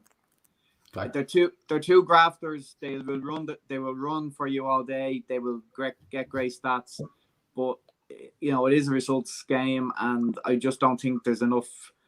It's nearly like, can you play Lanzini and Anderson in the same team? I really don't think so. No, they're two alike, and I think maybe Bowen and Fornals could be kind of in that. I know they're different positions at times, but they could be kind of in that kind of box that I just don't think they can play. And obviously Sebastian Haller as well, coming on with 2 minutes to go, 45 minutes. He scored 2 goals on Tuesday. What are your thoughts on that? Are you as baffled as we are? Totally. I mean, the game against Charlton showed at least we have a plan B. Yeah. And we have players who can fit into a team as plan B. But I mean, like, nobody's going to come on and change the game at 88 minutes. I mean, if anything, you're going to piss them 2 players off big time by taking them off the bench. Yeah. And one question I was going to ask you guys: do you think you'd play the team against Hull now that played against Charlton? Yeah. Oh, yeah. I mean, this is the thing, mate. Like, I think we need to, like we've touched on it. Like Mazuaka coming in tonight, I think was a good choice. Obviously, I thought he did really well tonight. In fairness to him, defensively, offensively, the delivery was quite spot on. But you're right. You look at the likes of Allaire or Anderson. They're getting on so late into the game. Like, how are they ever going to affect anything? And we've got to be real here. That £80 million worth of player on plus on that bench. Add Yarmouth, that's another 20, and they're getting on with 10 minutes to go. And the big concern is obviously this is against Arsenal in the game we didn't expect to be on top of. Against Newcastle, we didn't bring these players into the fold early enough either. So we've got this attacking talent that we're just not utilising. And against teams we could pick up points against, we're just not doing it. And I don't know how they'll feel, how it'll affect them on against Hull, whether they'll feel a bit sort of disappointed that they're not given their chance. Yeah. Well, will they actually feel like the reserve team going out? I know they're the second team, but if you get that into your head that you're a £45 million striker and you're going out there as the second team, and that's all you're seen as, it's gotta affect the morale. And it's frustrating for him, and even for like going back to the Dean Garner sale, Darren. The fact that even Cullen's even getting a chance now, or Elise on the bench or something, or even Coventry, it sends a message to them that what's the point in being here if we're not going to be given a get? Because Cullen, for me, he can't do anything more to get a game or get a chance. So what's the point in keeping him? Yeah, and what's the point of him staying? More to the point. I mean, if you're him tonight, you're looking at the transfer window, probably thinking, I'm going to need a move away, and a loan is probably not an option now. They will get little money for him because, you know, we've seen some potential. Other teams wouldn't see it too much because we've only seen bits of him. And he's also close to probably getting a game here in Ireland for the international team. And he's going to be thinking that, like, he's knocking on the door at the moment. You know, and only Hendrick started well. He may well have actually broke in pretty soon. So I think he's going to be looking at possibly, you know, if I'm not getting game time, he's out there. And that's a shame because, I mean, they've stuck with him so long and he's stuck with the team so long. I think he deserves a chance. He definitely deserves a chance. You know, you just feel like if he rips it up against Hull, he's not like. I mean, how does he not even make the bench after Moyes giving him? Moyes gave him a great, you know, build up there after the Charlton game. He had some great comments. Doesn't even make the bench. Exactly. Even him saying in the presser this week, what was he saying about? I don't think 24's too old to, you know, become a Premier League regular. Even that goes to show that, you know, Moyes has clearly put a bit of confidence in him after the Charlton game. Then he's gone, no, you're not even on the bench today. Yeah.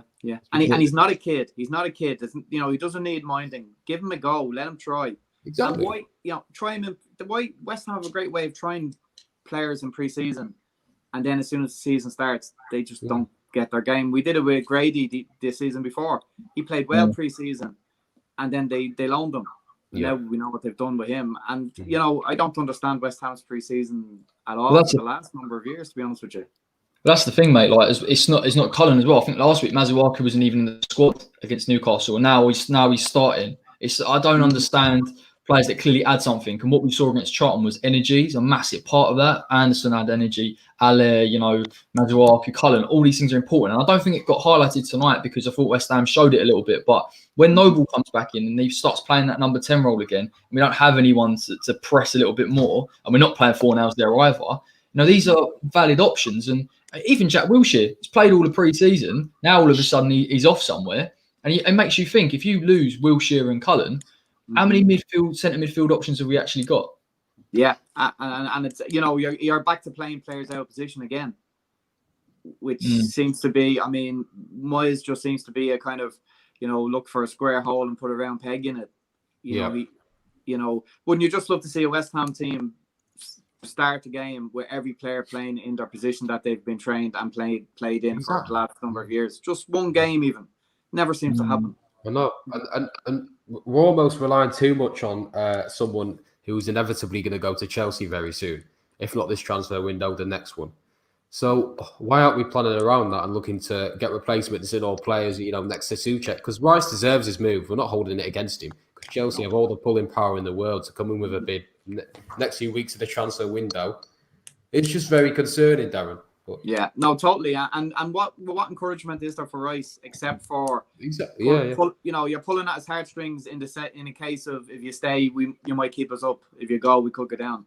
That's probably the only case they have to keep him. No, yeah, exactly right. And one last question: where do you see us realistically going this season? Do you see us staying up under Moyes, or do you think we'll go down? Maybe. It's early days. I mean, you worry when you see games like tonight getting away from us because you know we seem to be great at celebrating losses. Yeah, and that's a worry when you start to get into that kind of habit of when you lose big games. You know, you get nothing for nearly winning. You get nothing for playing well. You get nothing for Arsenal playing. You know, Arsenal probably will not play like that again this season. Exactly. Yeah. You heard your previous guy on talking top four. You know, they didn't look a top four team this year, but they're obviously going to be a good team. I would definitely fear for us. And while I rate Declan big time, I do believe if he goes, we'll go down. And I'm not saying that he's the be all and end all of West Ham, but I just think he fits us perfect. You know, and I would worry when he goes to Chelsea, will he be the player that we all think he will be? I'm just not sure. I'm not sure he fits us perfect, and you know, as you say, he deserves his chance. But I mean, what are we going to do? Sell him with an hour to go on the transfer window, and probably Well, have we might Cullen do. gone. Yeah. You know. But less than what he's worth as well. Oh yeah, yeah. And I mean, I don't know if to West Ham he's worth 80 million. Mm. But I'm not sure Chelsea would be willing to pay that. And at the end of the day, if they come in with anything 40, 50 million, I can't see us turning that down. No, and his agent won't want us turning that down. And agents have the power. So I mean, I think he's gone, and I think we're not getting 80 million for him. He is worth 80 million to us, without he's worth 100 million to us because he fits so perfect. He fits us so perfect. We forget things like tonight. He was captain at 21. Yeah, crazy. Like he looked like he's there years. He looks like he's captain years. He's so comfortable. So I fear for us if we go down. I kind of really do think we're gone. I mean, lockdown probably saved us this last season. Yeah, I agree. Really agree. I think honestly, mate, I think it's completely down to this next few weeks in this transfer window, who we bring in, how we manage this Declan Rice situation. Because if we lose him, I think you're right. He's so pivotal to the way we play. Even tonight, his energy, his leadership in there, and his relationship with Souček can't be overlooked. And if we continue to let players go and don't bring anyone in, I think we're doomed. And especially tonight, that's a lost. It's at least a lost point, and we could have arguably won the game. So yeah, definitely. And the other side of it is you have no confidence in them replacing them, because I mean they seem to be in a hurry to sell Grady, and there was obviously no plan. The plan was the QPR winger originally, or Benrahma was coming, and now moved on to the Burnley defender. Yeah, that's the difference. We could have kept Grady and had him there tonight. And if we get who we want in, I mean, you don't turn up at these clubs with a bag of money and say, "There's your money." These guys, they can buy players and sell players. They could have kept Grady for another couple of weeks. If they weren't getting their targets, at least keep them. Yeah, that's the difference. Wolves have sold Jota today, haven't they? They won't sell him without a replacement lined up. We sold Dean Garner without a replacement lined up, when arguably this season the most exciting thing was him coming back into the team. Yeah. Totally. It just seems to be no communication. Nobody's sitting down. Everyone's just doing their own thing. And Sullivan's probably pulling the strings when it comes to signings, and that's not been good for years. So hey, we'll turn up next week, and we'll all have that hope in our hearts in our game. Thinking, oh well, this could be it and that, isn't it? But I am concerned big time. I think this year is, you can only dodge the bullet so many times. Yeah, I agree. Yeah. Well, listen, mate. Thanks for coming on. First time on. No worries. Back anytime. Enjoy the show, boys. Yeah. Take care, fella. No worries. Take care. Really Bye. appreciate it. Cheers, Darren. No worries. Bye. See you later. Bye now. Class act. Yeah. No. Good point. Good points. Spoke a lot of sense. It's summed it up perfectly as a West Ham fan, basically. With all the things going wrong, mate, and the performance today as well. So yeah, the more I sit here reflecting on it, the more gutted I am. Really, to be honest. Yeah. It's not like we played badly and got thumped. We actually played well. But I'm just concerned in the fact that it's more Moyes' man management of games, and the fact that we could lose a lot of points rather than gain a lot of points. Yeah, because ultimately, mate, look, this is all going to add up. Like, we'll get, it's all right now, particularly where we could have got, maybe a point here, maybe a point against, Leicester, maybe a win against the Spurs. But if he's not being proactive, which he isn't, we're losing points in a period, albeit we don't expect to be beating all these teams. But we've got to have something on the board, mate. Well, exactly, because look who we got next, mate. We've got Wolves at home, Leicester away, Spurs away, City at home, Liverpool away. And then we got Fulham at home in November. So the next winnable game, mate, is in November, which is 2 months' time, when we could probably be about 10 points behind other teams with others. Yeah, and you play your Fulhams. It's a massive game. It's massive pressure. You'd hope that we turn up for it, because if we don't turn up for it like we did against Newcastle, what do you do then? Then when we lose the game that we're supposed to, win, it's a dodgy situation. Exactly. We'll look back on this, mate, and think. we should have won this game, and at the end of the season, it could be the difference. I'm not being too downhearted because it's 2 games, but we said that last season with the wins we got to avoid relegation. This time it could be the other way around. So, good. Well, listen, mate. Even though it was a gutting performance in the end, it's a pleasure to have you on as always. Yeah, pleasure. I mean, we'll be back pleasure. obviously throughout the week. Previews. I've got View for the Opposition coming up. Anything to do with the transfer window, fingers crossed we get something, because it don't look likely, but maybe something will come out. That maybe as well, yeah. Yeah, and then we'll be back, mate, won't we, for the old Wolves game? Fingers crossed that's becoming a bigger game now, given the lack of points. Yeah, mate, massive. It's another really tough game, arguably tougher than this one. Wolves. You know what you're getting with Wolves. Very good team, so. It's frustrating, mate, because if we would have got something tonight, Wolves wouldn't have been as much pressure, but now it is. So it's tough. Typical West Ham. Right, everybody. Thanks for joining us. And until next time, take care.